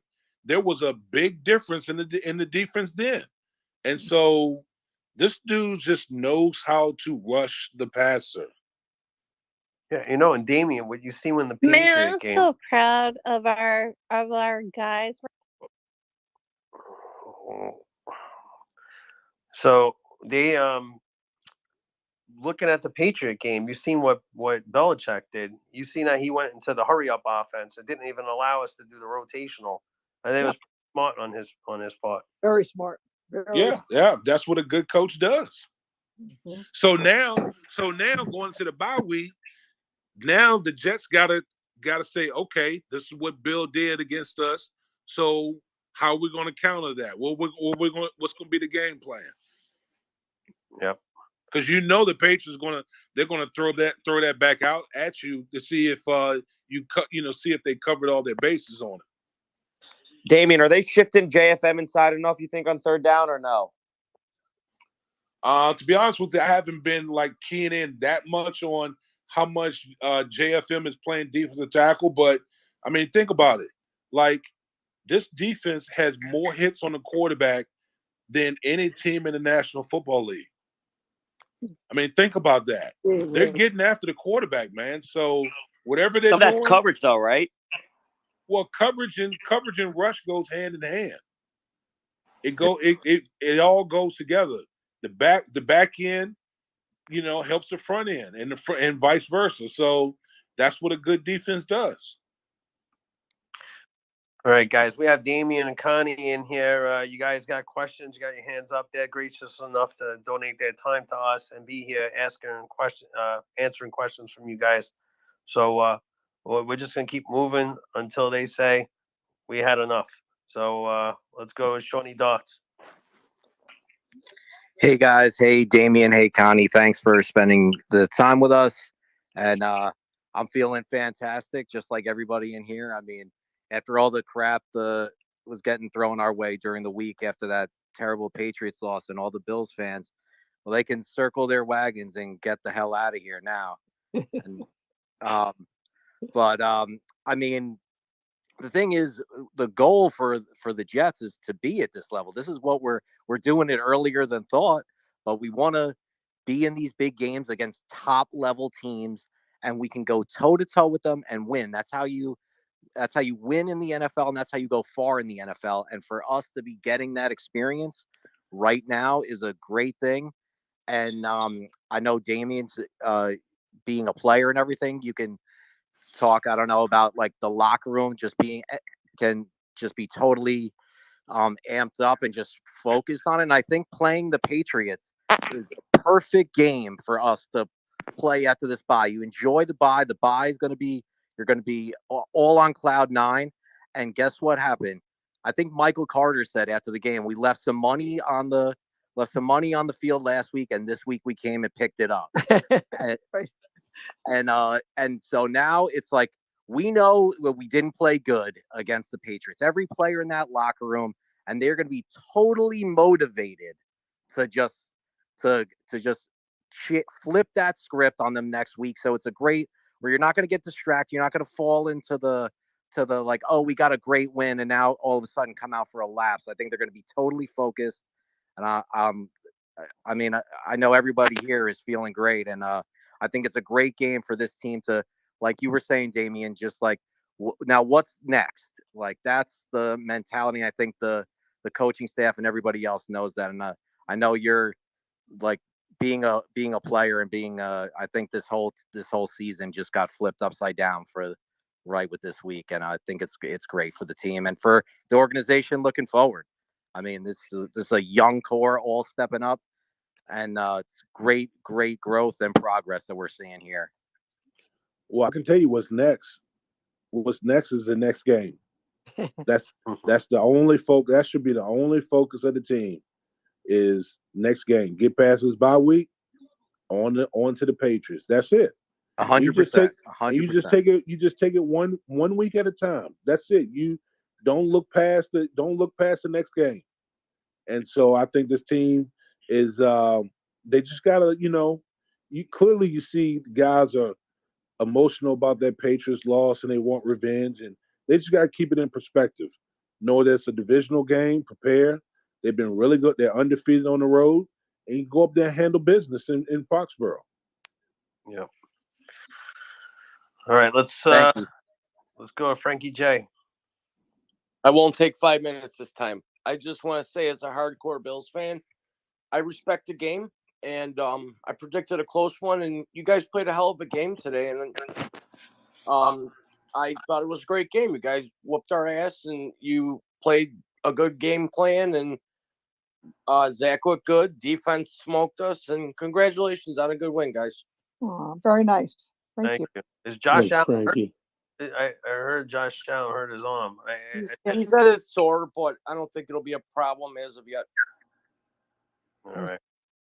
Right. Thank you, Frankie. Let's move it along and go over to the unbiased Jets fan. What up? What's up? Sorry, I lost my voice yesterday, but I don't got any questions for Damien or Connie, but I appreciate y'all naturally. But Frankie J just took some of my emotions out, so I'll be a little lighter. But I started watching the Jets when I was about 2014. You know what I mean? So this was probably the second best win of my entire life. Okay, so look, I have gone through 3 constant years of just being hammered at school for being a Jets fan. I've held my ground, but look, so these kids, they have no filters. Okay, so I don't have a filter either. But Frankie J just saved what was about to come out of my mouth. So Well, we got. I'm gonna hold it there. So keep it PG. Yeah. Yeah. I know. But I appreciate y'all. Thank you. Quinnen, defensive player of the year. Sauce, defensive player of the year. All that. All right. Thank you. Well, all right. Thank you. Go ahead, Dragon. Yeah, this question is for Damien. Because I'm really high on Zach, and everybody's gonna most people are gonna have questions about Zach. So I'm gonna talk about something different. If you were still a player in the locker room, how would you address Elijah Moore? In the locker room, do you think the team has? Do you think guys have? Because he got 0 targets again today. Sure, he's pouting still a little bit. I mean, do you think guys in the locker room are addressing him? And would you? And what would you say to him? I honestly think that you guys are making it bigger than what it really is. I mean, because I think honestly, behind the scenes, this has already been handled and taken and squashed and taken care of it. And listen, I've been around Elijah Moore. Elijah Moore is actually a really good dude. He really is. He's not a bad guy or anything like that. He's young. He made a mistake by requesting a trade, but he's young and he's frustrated. I get it. I understand it. But I think the leadership in the locker room and the coaching staff and the organization as a whole has taken care of the situation. So I don't expect any type of blow up or anything like that, because I think Elijah understands that, hey, number one, I'm not going anywhere. I'm going to be with the team for the rest of the year. Number two, we're winning. I'm pretty sure he understands that, I don't want to do anything to disrupt what we got going on as far as winning football games. And then whatever happens, you get past this year and you get into the off season. We don't know what will happen, but I just don't think that. I honestly don't think it's a big deal. I think these guys are riding the wave right now. Yeah. So, We know that we know Pete, Damien. We know that there were, like you just said, there were a couple players that already addressed him. Sauce was being one of them. Ethan is a rookie, speaking up. So I think that I want Elijah more involved. Even on an end around or something, and I was just get him the ball. The kid's immense talent. They put everybody in the blender. You're getting Garrett Wilson's open. You got to get Elijah Moore. So I'm hoping that, like you said, it's resolved and they can get him more involved, because we can use him too. I mean, we can use everybody we can get. So, but yeah, listen, we ran into him in training camp too. He's another good guy. Like you said, Damien, he's a good guy. I think that in the New York media, things get blown up, way out of proportion. Yeah. Damien, I just wanted to jump in real quick to look at last year. We went from Bryce Hall and Brandon Echols. They barely even see the field now. And I know the defensive line has played really well in the whole defense, but I mean, you can't speak enough high volumes about DJ Reed and how his game is elevated because of Sauce Gardner, man. It's just an incredible turnaround by that secondary, man. Well, I mean, listen, DJ Reed has actually been a pretty good player, for the past few years. But I think his game is going up another notch since he's been here. And the thing I'll say this, I got to give the organization credit for saying, you know what, we got to we got to get more talent on the outside. We can't just rest on, oh, we got two young guys that played a bunch of snaps that last year. We need more talent at the cornerback position if we're going to truly compete. And they went out and got obviously DJ Reed and free agency. By the way, that's one of the best free agent acquisitions the Jets have had in a long, long time. I mean, they hit that one out of the park so far.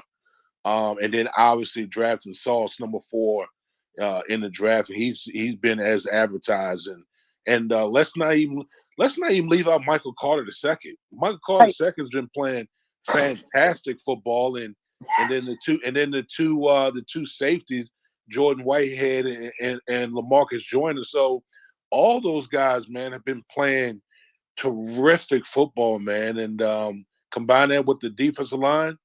That's why you have a Jets defense that, in my opinion, like I said, they're definitely top 3, and then you can make the case that they're the best defense in the league right now. 1,000%. All right, let's get our host of tomorrow morning's Jet Takeoff, Benny Blanco. Go ahead, Benny. Yo, what up? What up?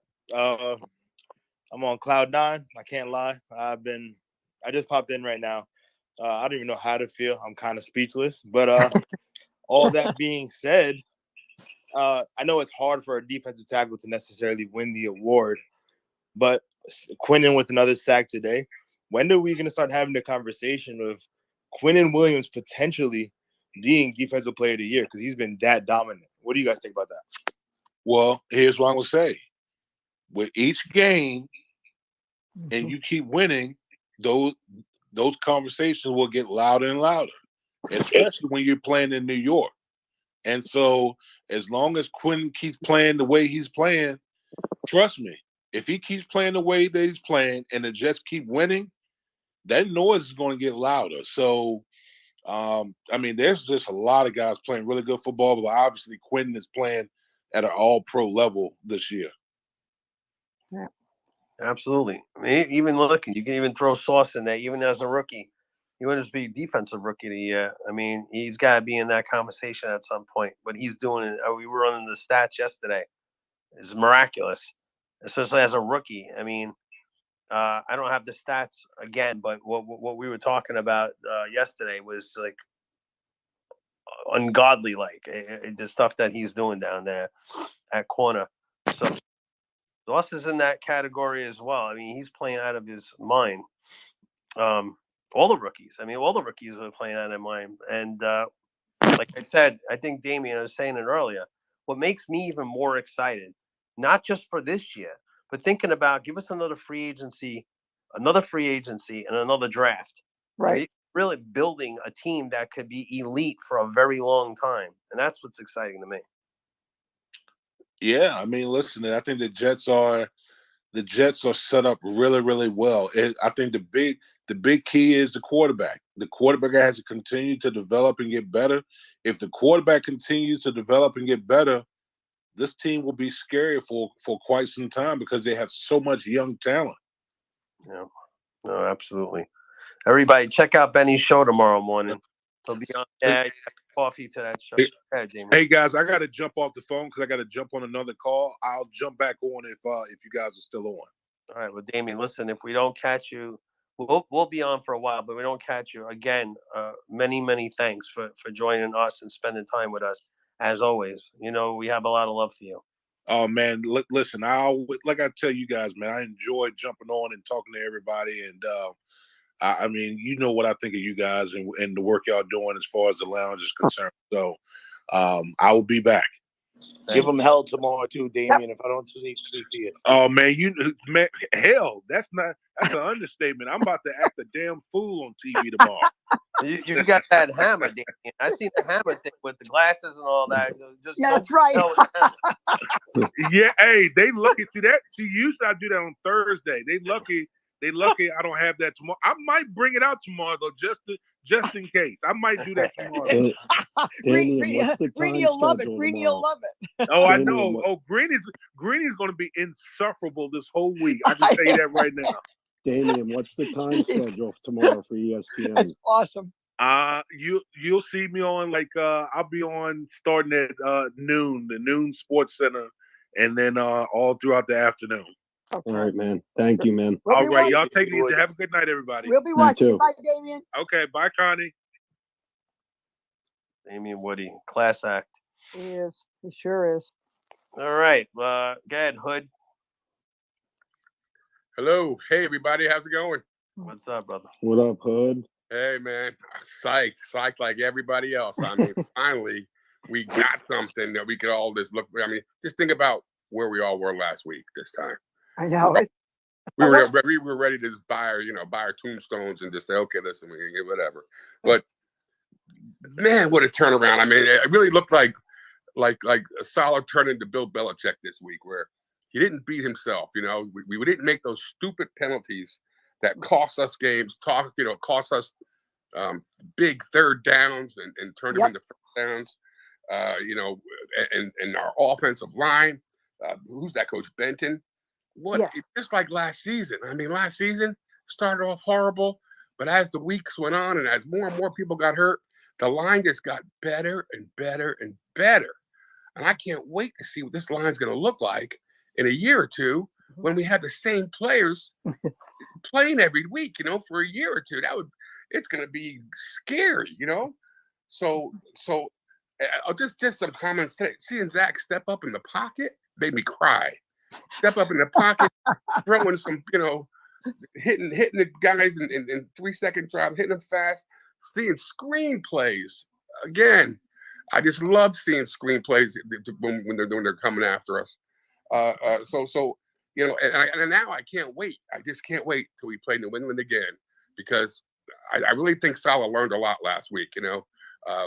The way you beat New England, especially when they're not as strong as they normally are, is you got to play the field position game. You can't give up. You can't let them play on your side of the field.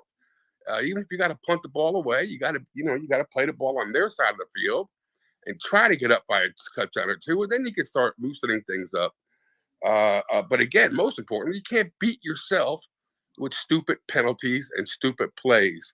So I'm really excited for when we play them again. I think even though it's going to be in New England, I think it's going to be a real eye opener, because now we've got confidence in the coaching staff, the players, and I know that you guys have mentioned it. A short time I've been listening just now is that what's going to happen next year. I mean, free agents wouldn't even come.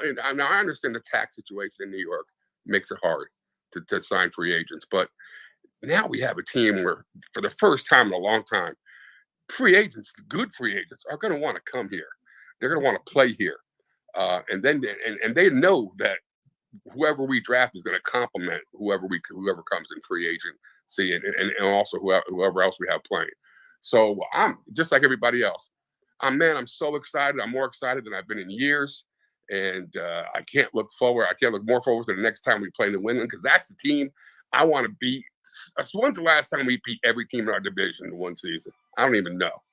Anybody know? No. Man, that's how long it's been. Yeah. So I can't, if we beat New England, that would be a cherry on the cake. And I'm really looking forward to that game. So, with that being said, I'll let you guys take over, I guess. All good. Thank you, Hood. Oh, my Zach, pleasure. Anytime. My pleasure. Zach, I don't know. You probably noticed it, and Anthony and Connie too. There was one throw where Zach just felt the pressure really, and he rushed the throw to Conklin on that sideline play. That was the only throw that I saw that he kind of regressed on, but I'm not nitpicking. But Zach Wilson took a really big step this weekend compared to last weekend. It's pretty mind-boggling to see what he did, because he didn't once do that scramble, drop back, run, spin. And I thought the Jets neutralized Von Miller so good today. besides that strip sack. So kudos to the Jets, game plan for taking probably the best pass rusher in the league out besides Parsons. Yeah. Well, yeah, Especially, go ahead, Connie. especially after he got hit that hard, helmet to helmet and everything else, and he went out and he came back in, and you would never even know that, he just, as I said, that's why I just like the way his whole, not that he was cocky, he just had a little swag. He just seemed, confident in himself after all the different things that people were saying all week. And I just, that's very hard to do in the New York market. Very few quarterbacks have been able to handle that. And Connie, just to Hold go on, off of Pete. that, I'm Pete, sorry, hold on sir. a second. Pete, Ant, just No. take over for a little while. I gotta. Yeah, I got you. So thanks, Zach. Connie, too, that helmet to helmet on the sideline in the fourth quarter, what about? I mean, if they make that call, the game's over, really, because the Buffalo can't get the ball back. They don't. So that was another huge missed call that I thought they should have made. I know Zach was a runner, but he still got helmet to helmet. You can't do that. Yes, it was very late. It was very helmet. Yeah, I know it could. I mean, compared to what they called on, John Franklin Myers a week ago, and notice he did not get fined for it. So it really wasn't much of a roughing the passer, that's for sure. And you know what else too? The better your team is, the better your record is, the more of those calls you get. Right. The bad teams don't get those calls. Good teams will always usually get those Hood, calls. I was shocked because I thought that flag on the holding, Ant and Connie, at in the fourth quarter at the end, I said, don't tell me they're calling roughing the passer, and it was holding. That was a huge hold, man. I was thinking, luckily he did not come down with his feet, thank goodness. But it was still great to have that holding and put them in the hole. That was awesome. Yeah, I was screaming for that because I seen that blatant as day. Yes. And they go away from it. I was so irate. I didn't even see the flag on the bottom of the ticker. Yeah. Because I was like, they better call this, because I mean, we really say what you want. I agree. People go back and forth, even with the JFM thing last week, and I think there was no reason for it. But we do get a lot of very touchy calls thrown against us, and you're so used to seeing it. Like with Zach, I mean, there really are a lot of calls on this kid. I know. Besides Cam Newton, I really haven't seen anyone else. I mean, you touch a quarterback now, there's flags, except for against him. I know. Very true. It is. It really is. It pushed his head right into the ground. Yep. And Connie, just another thing, again, I just keep thinking of the game, and even that catch with Denzel Mims late in the game. Yes. That's a big catch. That moves the chains again. I mean, it really. It was big. It was, and it's the only place that it could have been put too for him to catch it. Perfect throw. Yep. Perfect throw. A big throw. Took the clock down more. Everything. I know that whole drive was just a thing. It was amazing. Almost 7 minutes on the drive. So they didn't get the ball, back till the very end. And how about that throw, and Connie, that we'll get to you in a minute, Bri. That throw he made to Mims, that Mims dropped, that he threw a complete bullet, and I mean, Mims should have caught that one. Yeah. Mm-hmm. But I got to give Mims credit for that catch at the end. Even that, he avoided that hit too, because that Buffalo guy launched himself. If anybody noticed that, yeah, he laid him, man. Yep. So real quick, back to what you were saying. I mean, I don't think there was he's gonna make throws that you question. It happens in every game. I'm sure there's a lot. You could look through every quarterback in games. It's just the picks to me, it's just things that. And again, like Kenny said, I said it. I was starting to get concerned because I'm seeing the same mistakes repeated.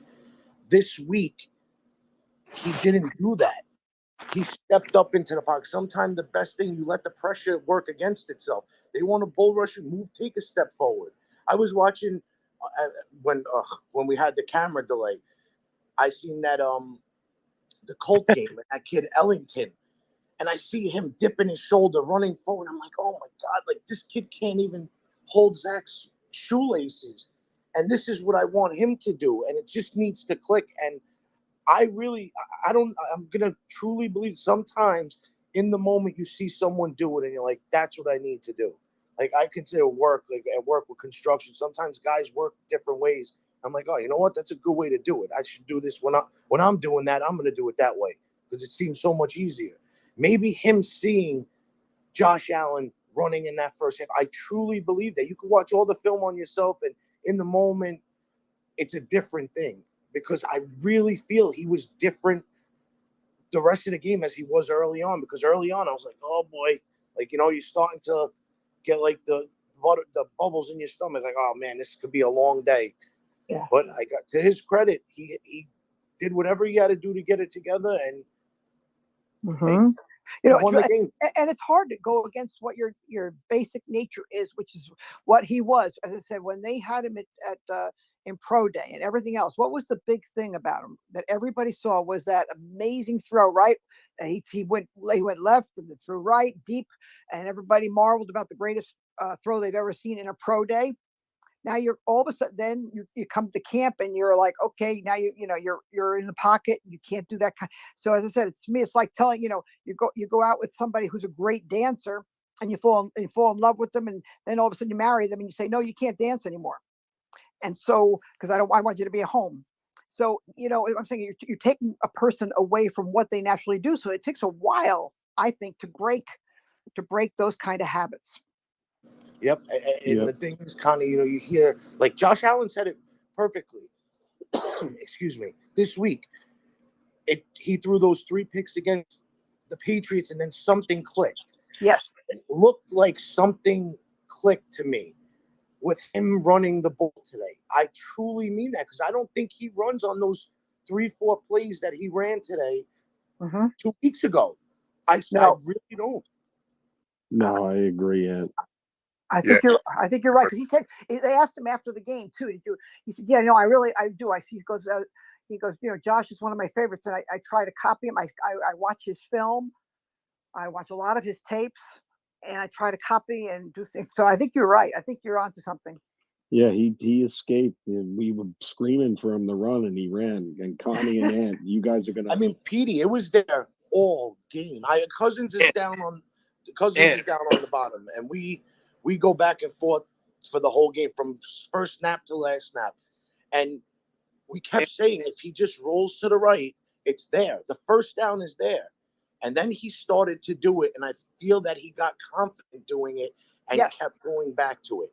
And Ed, do you think also part of that, besides, and I agree with you, but part of that also is that he doesn't do that a couple of weeks ago because he doesn't feel comfortable with that knee?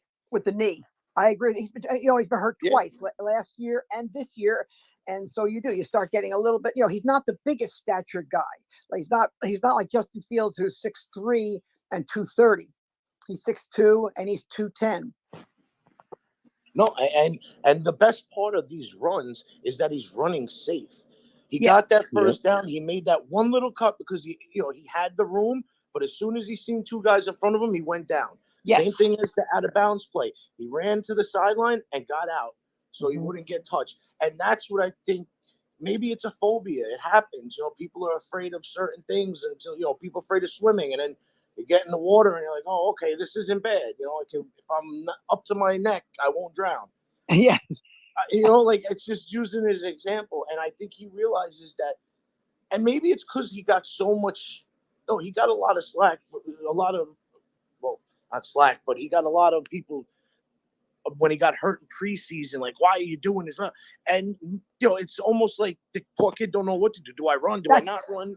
I think that's exactly it. You don't know what to do because this person's saying this person's saying that. And as I said, what you were known for at BYU, what you were known for before, and all of a sudden now it's changed completely.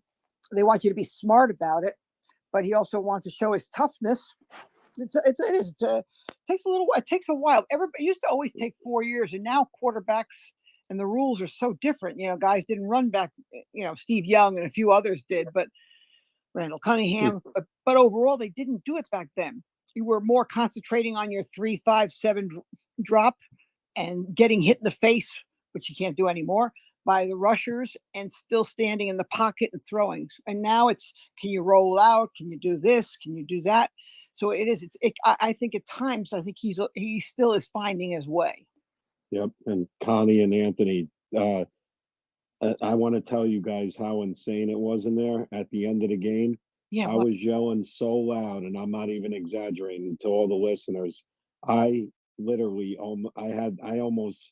I got lightheaded from yelling so loud twice. That's how insane it was. I'm not even exaggerating. I had to take 3 Motrins when I got home because I yeah, had such a headache Rusty from yelling. said it was great in there. She said people were screaming all over. No, Connie, Yeah, it was poor Rusty insane. sounds like she's been through what? And my niece told me she heard me screaming on the TV. No, I'm only kidding. But it was crazy in there. Hey, Brian, go ahead, jump in. Yeah, I just wanted to. Sorry for the wait, bro. No, please don't. No, it's fine. You guys, this great space as always. No, I just wanted to say, starting the game, Zach Wilson's 5-1 as a starter, and the New York Jets have gone 3-and-out all 6 of his starts for their opening drive. And my first thought was, fire LaFleur. I was, to be honest, I was extremely upset. He had a great second half. I thought he made some play calls that I wasn't expecting going into this game, to be completely honest. But seeing Zach, and I wanted to add, I jumped in before because I wanted to ask Damien, and nothing against anybody. It was just from a football perspective. But when you watch Zach against the Pittsburgh Steelers, he had nothing to lose. They were down, and he just played so loose. And then you watch him last week against the Patriots, and it was, or even the Steelers or the Broncos, and it was he plays as if hey, we're up, and if I make a mistake, we might lose this game. And he plays as if he has everything to lose.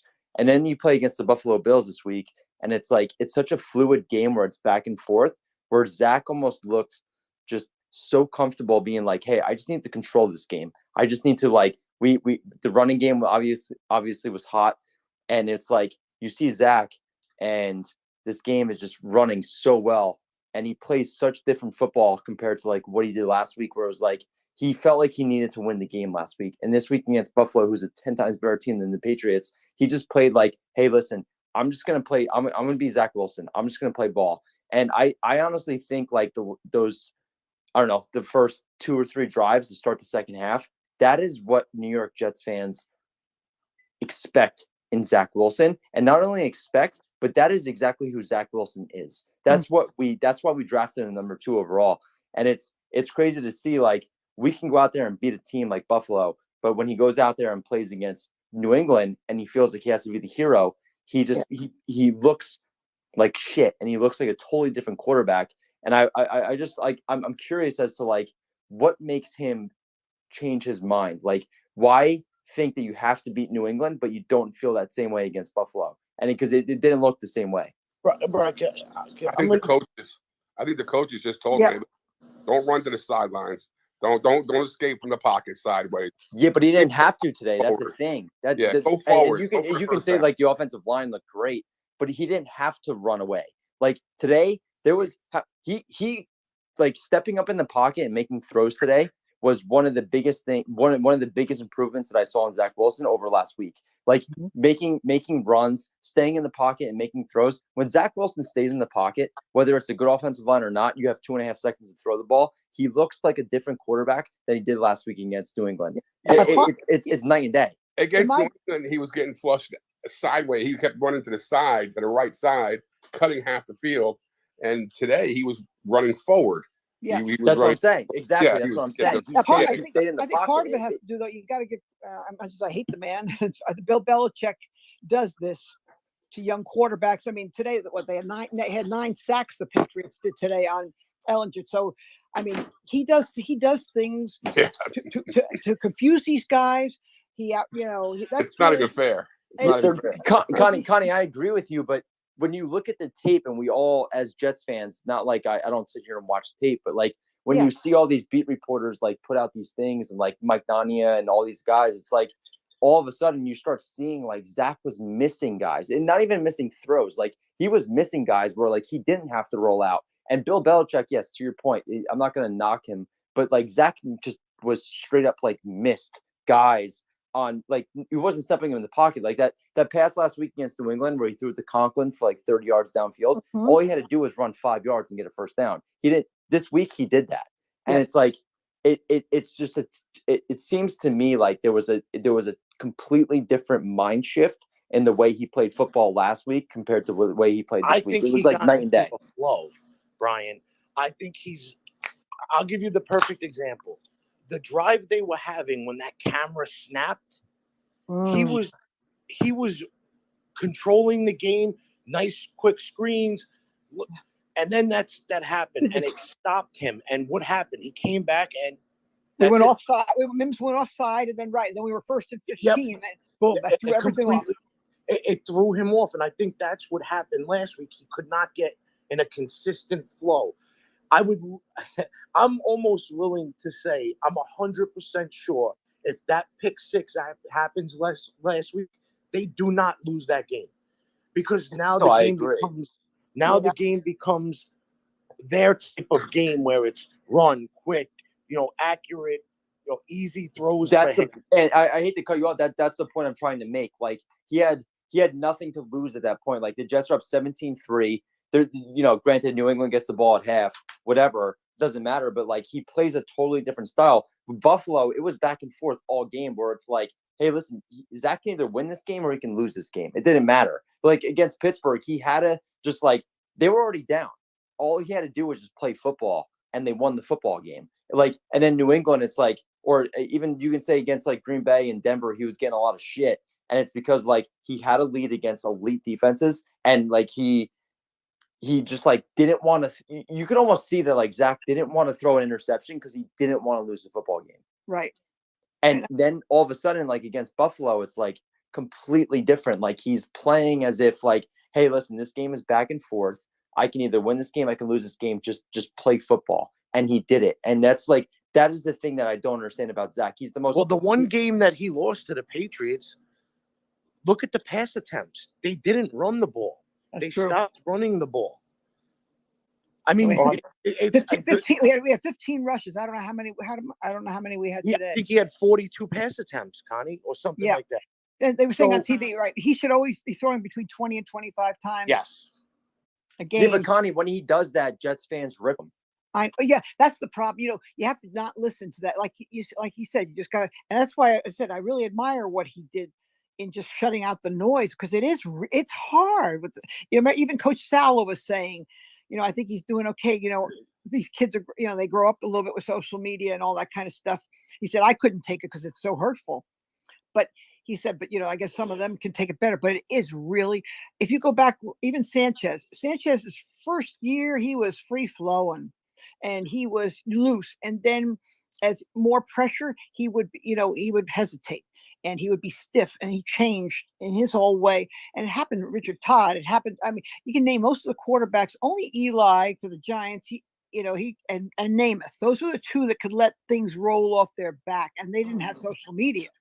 So I think, I think it's really hard. Every game is different. Like I'm watching the game right now, and it's amazing to watch this back and forth game. And right now, the Tennessee Titans. You wouldn't think they'd be killing Mahomes right now, but they are. But second half could be completely different. Every game is so. I think that's what makes the NFL so great, though. That's why they play, right? Connie, what I thought was a really good point. Like at the end, I watched Salah's, in the locker room, and he said nobody believed in us, but this locker room believed in us. That to me is a culture-changing statement by a coach, and you could just see the players, just Salah will be here embracing for him. years. He's got this locker room on lock. And I think it's we haven't seen this since Rex, and that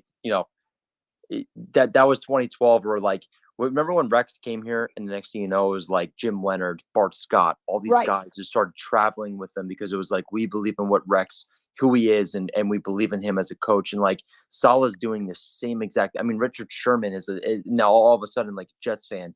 Chad Johnson. It's insane to see that like.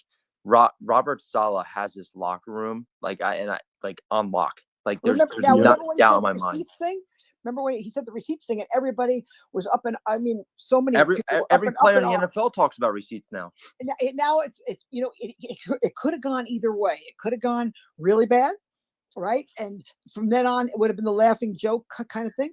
But apparently he has the good pulse on the locker room. And the kind of Connie, guys. I love that he said that. And Me too. Connie, you know what I else agree, I Petey. loved? I got killed for it, but when I defended Ulbrich, because all Jeff fans were like, how could he point out that Quinnen Williams is sucking air? Yeah. And Connie, if you remember that play when Quinnen Williams chased Kenny Pickett out of bounds, and then the next play he was gasping for air on the sideline, and Ulbrich wasn't lying about it. He told the truth. And Jeff fans got mad at it because they didn't like Ulbrich. The You know what guy I has love? done such a good job this You know what year I with love? adjustments. Is that we're not talking about next year's draft already. No, I think Amen. Well, And I think as Jets fans, like, granted they're 6-3, but I think we could all sit here and say, even in the beginning of the year, and this is what I said, and maybe no one agrees with me, but playing competent football coming into November, December was my biggest goal for the New York Jets. Like, if they went 9-8, I'd be like, okay, the Jets played competent football late in the year. They're not 3-6, they're 6-3. Zach Wilson's 5-1 as a starter. There's not many quarterbacks in this league who can go 5-1. And we sit here and we, as Jets fans, we just overanalyze everything, and I'm one of them for sure. Yeah. But it's like he's 5-1 as a starter in football, and we act as if it's like that's easy to do. It's not easy to do. The Jets are like a competent football team, and they're playing relevant football in November. And we can sit here and say, like, going into the bye week, I don't think anyone in this space thought the Jets would be 6-3. I'm not one of those guys, and I'm the biggest Jets fan there is. I don't think the Jets were 6-3 going into to the bye week. And guess what? They beat some of the best teams on the road. And I don't care if it's Russell Wilson or, Aaron Rodgers or all these guys that aren't playing great. It doesn't matter. In the beginning of the year, the New York Jets were never a competent football team. And now they're 6-3. They're going into the bye week, and they have a huge game against New England going in after the bye. Hey, That's Anthony, all we can ask for as Jets fans. Anthony, nobody really touched on it. And then Tony and T-Rock will get to you. Yeah, and you know who had a sneaky, decent game? I mean, look, Ty Johnson even played well on his couple of runs. Well, that's what I'm just the depth that they have, bro. These guys are doing what's asked of them. Yes. They're not asked to be world beaters, but you do your part. Even like with Bryce Huff and Jermaine Johnson, they seem to be the two rotating on the opposite side of Carl Lawson. And today, whichever one was in did his job. Ashton Davis, you're asked to get a yard. Yes. He gets a yard. And I'm no Ashton Davis fan, but he's made he's made two huge plays for us. Yep. So it's you got to give it. It's a total team. I think that's what's so great about it is that it's just a team win. Anthony, real quick, I just got Go ahead, to jump in Tony. because somebody said over analysis. I want you to sit there and tell me that McDermott had a good game because you better tell me you did. You better sit there and say it. You know who would have? Linderbaum would have, Tony. Oh, shut up, you clown. Oh, my gosh. Anyway, I just wanted to say that, though. And, Hey, Connie, man. I think you can agree. Herbig, just picking him up in the offseason when we did, he's been worth his weight in gold. Yeah, I really had no idea, even going to training camp, that he was going to end up being, playing like this. I really didn't.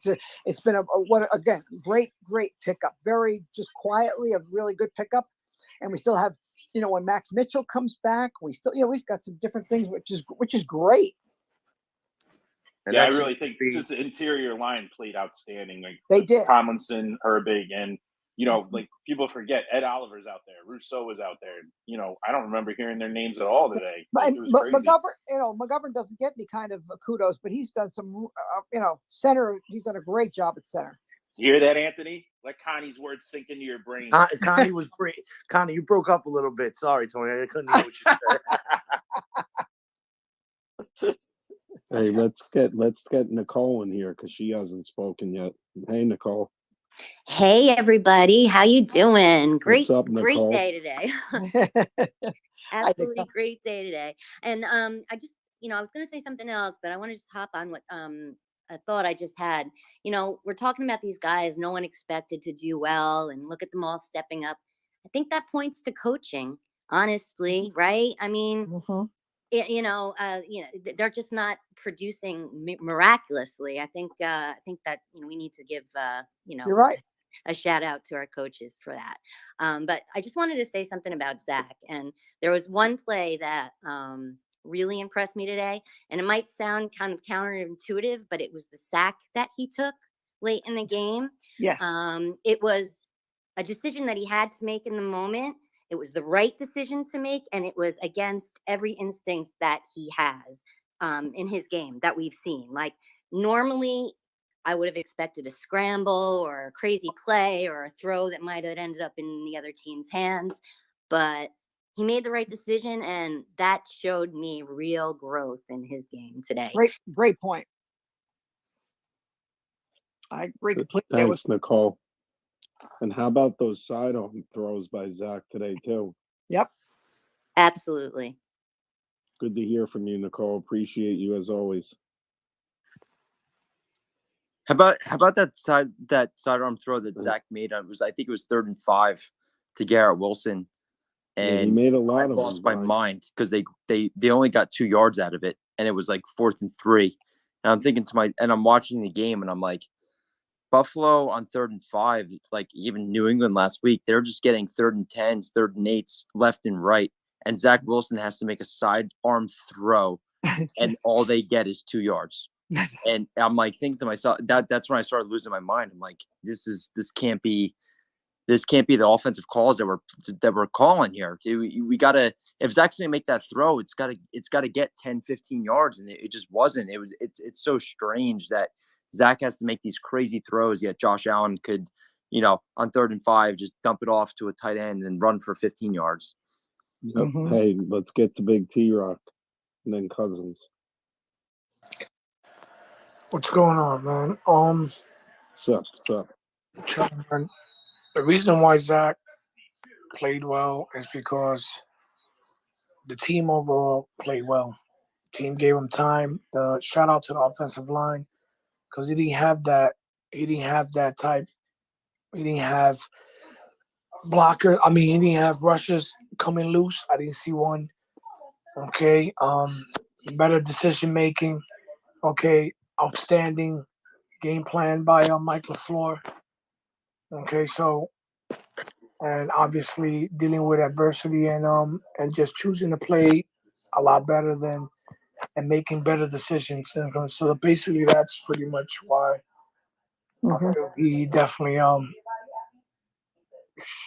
showed us a lot of growth on how he was pretty much battling out there or whatever, and the decisions that he was making, even the decision that the coach said when he took the sack to make sure that we didn't get out of field goal or whatever. But definitely shout out to the offensive line because they definitely I think they only had like 2 pressures on Zach, because Zach was able to step up. He used his legs a lot better, ran for a couple of first downs, maybe about 2, 3 first downs or whatever. So I think that was one of the big things of the game or whatever. The offensive line played outstanding, and Zach was able to make a lot of better decisions and didn't play, reckless ball out there. He played some winning ball out there. So I think that was probably the biggest difference that I saw, or whatever, compared to the New England game where he just made about there was like 4 or 5 plays that destroyed the whole game.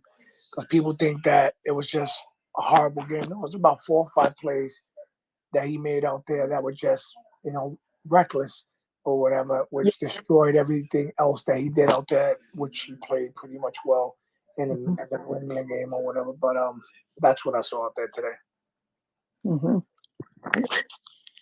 I agree. A lot of times, and we didn't make a lot of like you said with the offensive line, we didn't put him in terrible positions very often. Whereas first only one time we did 1st and 20, but very, very rarely.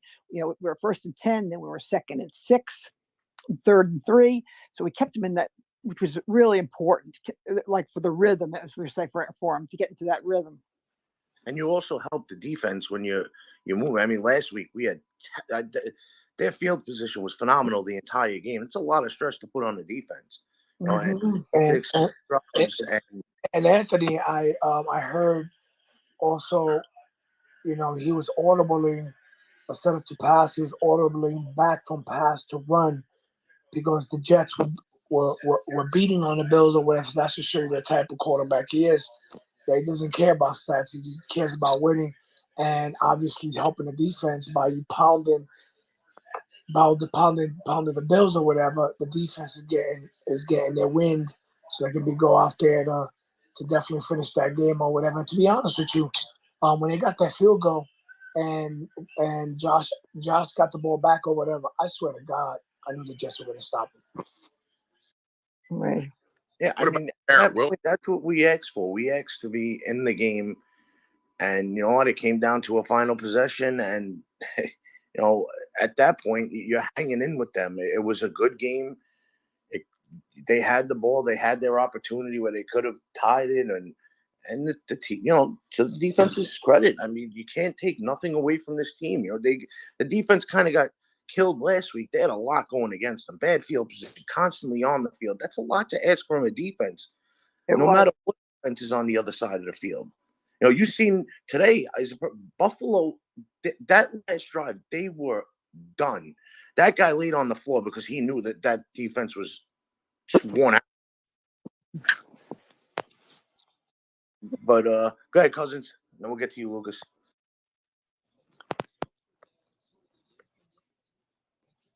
Cousins, you there? Sorry, Ant, 1 second. Go ahead, Lucas. I'll get back to you, Cousins. Go ahead, Lucas. Or unless you're there. Yeah, I was saying this in early space. I mean, I was in here is people already calling for Wilson to be benched. People wanting Mike White in a game against a team that he threw 4 picks against last year. People thinking that Jimmy Garoppolo would be a better option right now. And just today, I just saw a quarterback who just executed. I mean, he didn't make any stupid throws. He missed, you know, he had his 2 misses. It happens to any quarterback. I mean, it's not always going to be perfect. And at the end of the day, I mean, he made the throws when he had to. I mean, that throw to Mims, that is a tight window throw. And I just want to point out, when I saw Mims catch that, I literally laughed out loud. Oh my God. Jeff Smith and Denzel Mims both were targeted before free.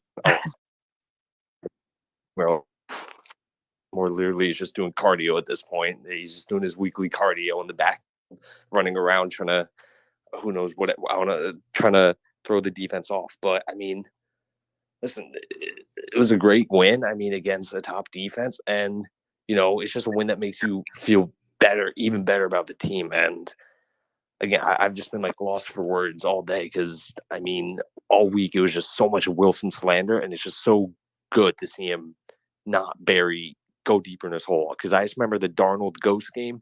Everyone was like, "All right, let's see how he responds." After that game, he had another bad game against Jacksonville. Wilson had a bad game, and he follows it up with a big win where he didn't have anything stellar, but you know what? We're not looking for that yet. That's the year 3 breakout. Right now, we're just looking for good, clean football, and that's what he had today. He didn't need to do that, though, today. He didn't need to do anything spectacular. He needed to do what he needed to do to continue to move the chains and get the team to win. Right now, they're just looking for clean football from him, and that is exactly what he did today. And that's, if he keeps just doing that going forward, this team is going to make the playoffs, no doubt in my mind, because there's no pressure on him right now to go out and, you know, throw 300 yards, 5 touchdowns every game. There's no pressure on him to do what Mahomes and Allen do week in out just yet. I mean, that's the hope that, oh my God, God bless us, he can eventually be that. The Jets but have to run the football. That's the bottom line. The Jets have to run the football. But at the end of the day, Wilson plays like this week in, week out. They're going to be good because right now, all they're telling him is just play good, clean football when we need you to. And that's what he's doing. Mm-hmm. Yep. And Ant, I don't know if Ant, that throw to Mims that he missed him by about a half a yard. That was a really good throw in my eyes because it was only to where Mims could get it. Well, first one. Yeah, I mean, we haven't seen that. We haven't seen. Everybody was also screaming about that too. Take a shot down the field. That was a legit I'll be the first shot. to admit it. I said it. I was like, I'm so happy to see it. I don't care if it's you have multiple options. I mean, you could get a PI. You see the way they're calling pass interference. It's just, it adds an element to the game that they have to prepare for because we don't do it. They're not worried about it. Same thing with him running. I feel that was big detriment to himself is that he's capable of running, and these teams see it. If we're seeing it as fans, you think these coordinators on other teams aren't seeing it. He's not running. So just keep putting the pressure on him. Until he does it, they're going to continue to do that. And he did it multiple times today. And if he does that, it's just something else they have to prepare for him with, and that's only going to help himself. That's all it's going to do. You know, a lot of the stuff that he's doing wrong, it's just I don't know if it's like Connie said, it's things that he's so used to, and it's hard to break those habits. But the sooner he realizes that if he does take away the things that are hurting him, he's going to only better himself. He's going to develop so much quicker. Yeah, there was Lucas 1 second. There, I don't think in Connie and Lucas too. I don't think there was one defensive holding or one pass interference called on either team today. So they let him play. It was a really dogfight game. Very interesting. Yep, I don't remember. That's how it should be. I mean, you can't. These refs. It's not, and I'm not saying it's just the Jets. You see calls all over the league. I mean, I hate when refs have something to do with an outcome of a game. I really just don't like it, because it's like holding. You could call holding on every single play. Every play you could call holding. You know, most of these one-on-ones, they're hand fighting with each other the entire time, the corner and the wide receiver. Obviously, if it's blatant, let it go. But like even the last play, Gabriel Davis pushed off with his left hand. Was Sauce on it? Yeah, they're playing. That's it. You got to let them play. Right. Exactly. Before I go, I'm going to go real quick. But again, just I think civil week on Jets Twitter the next 2 weeks definitely needed after last week. But again, just the thing that amazed me again with that shot downfield, just it shows they're not he's not phased from that loss, which is definitely a good sign. Mm-hmm. That's the biggest thing. I agree with you completely. The way he responded today it says a lot about him, and also about his inner confidence, what he has inside of him. And they need to be throwing it deep at least once a quarter, I think, just if for nothing else, to clear the box a little bit, for the running game and to open things up. Keep the defense honest. That's exactly. I mean, Connie, you could basically say that this was obviously one of the biggest wins in 10 years for this franchise, besides the New England game. Well, the New England game in 2015. 15 was because it made us 10-5, and then we put a clunker up against the Bills. I know. By the way, Connie, not to start trouble, but like Jeff Schwartz can't even give the Jets credit. Like, he's such a giant hater towards the Jets. It's not even funny. Like, God, give the Jets credit. They beat one of the best team in football. Like, besides, like, especially in the AFC East, like, that's Connie. We've had that conversation before with the Jet giant hate, but it's just so. It's both ways though. Like, Jeff Schwartz can't do it. You know who else? Who's the other guy? Lawrence Tynes never gives the Jets credit for anything. Yeah, the ex-Giant. Yeah. All right, let's get to Cousins, Pete. Go ahead, Cousins, and then we'll get to Rusty. All right, I got to point out two things. I know people were asking for respect. The Jets were 25-1 to win the East. Bet Rivers has them at 13-1. And the other thing is Brady Quinn. Everybody on Twitter needs to tag him this week.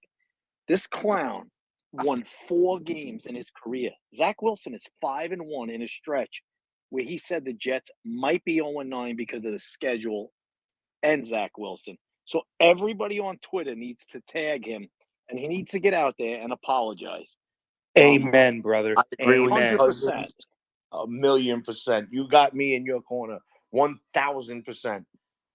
If you're going to have takes when you're wrong, admit you're wrong. And I'm going to come in here tonight.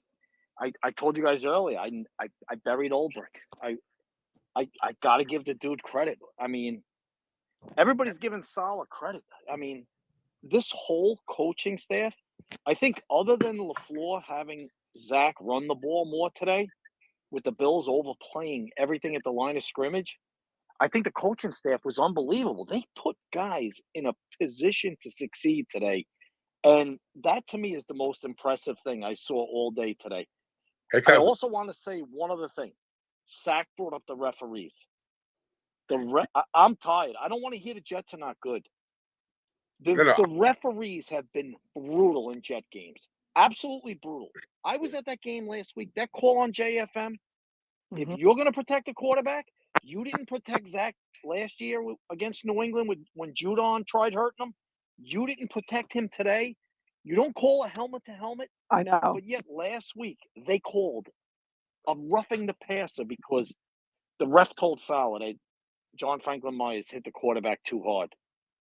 I can't watch the NFL continue to be the referees make them full-time employees. There's a gazillion dollars in the NFL now that gambling's involved. Make these guys full-time year-round people, hold them accountable, and let's get some consistency out of these refs. And it's not just that either. I mean, it's a lot. I remember the Brees Hall run, clearly out of bounds, clearly helmet to helmet. There's no call. You're right. It's been bad against us. And I'm not gonna just say it's us. And like I just said before, there's been a few. I think it was a Brady. It might have been against Brady. There was a roughing that was ridiculous. They call certain things and then they don't. I would love to see them get held accountable. You wanna fix a problem? Money's always the thing. You know, it's like when guys miss up at work. All right, stay home for a day. They ain't gonna do it again because they don't. You're affecting them where it hurts in their pocket. I couldn't agree more. Remember, they do grade them, and if they are not doing certain things, they don't get to do playoff games or the Super Bowl. The highest grade, you get the highest grades. And the hard part is that they've changed so much in football that so many different rules where what you can't hit, what you can. But I agree with you. It's the inconsistency. If you're going to call it one way, even if you're loose, call it loose for both. If you're going to call it tight, that's okay too. The guys will kind of react to that. Oh, I know these refs call it tight, then I got to play differently. So, but as long as you're consistent. Yep. And Connie, to your point, like even last week when that JFM yes penalty, the next play they call a holding. Like, don't try and make up for it. You just took 6 points. You just took 6 points off the board. You're giving them a 10-yard penalty. They're still getting the 3 they're going to get anyway. So like that's what it's like. I don't know how to fix. I just hate when they are involved in the outcome of the game. It drives me insane. I know. Yeah, that doesn't equal anything out when they do stuff like that. No, it's like I'm like, oh, thanks, man. Yeah, I got a 10-yard penalty. What's the old saying? 2 they wrongs get a don't make touchdown. right. You know what I mean? Like that doesn't. But but let's get to Rusty. Go ahead, Russ. Yeah, sorry, my voice You is have like your tea yet? I was just going to say that one of the things that really impressed me that I haven't seen up until this game is that it seemed like each of the coaches on all sides and phases of the ball paid attention to all the film that there's out there on the Buffalo Bills and how to game plan to take advantage of all the things they saw. Because up until this point, if you saw something on how to play against a certain team and it was just obvious, they were so stubborn they wouldn't change their game plan at all in order to take advantage of it. This time, it really seemed like they paid attention and they did do that. And that impressed me because they're growing now and they're willing to deviate and do things that are necessary in order for us to win. Sorry, again, like I said, my voice is shot. That's so great.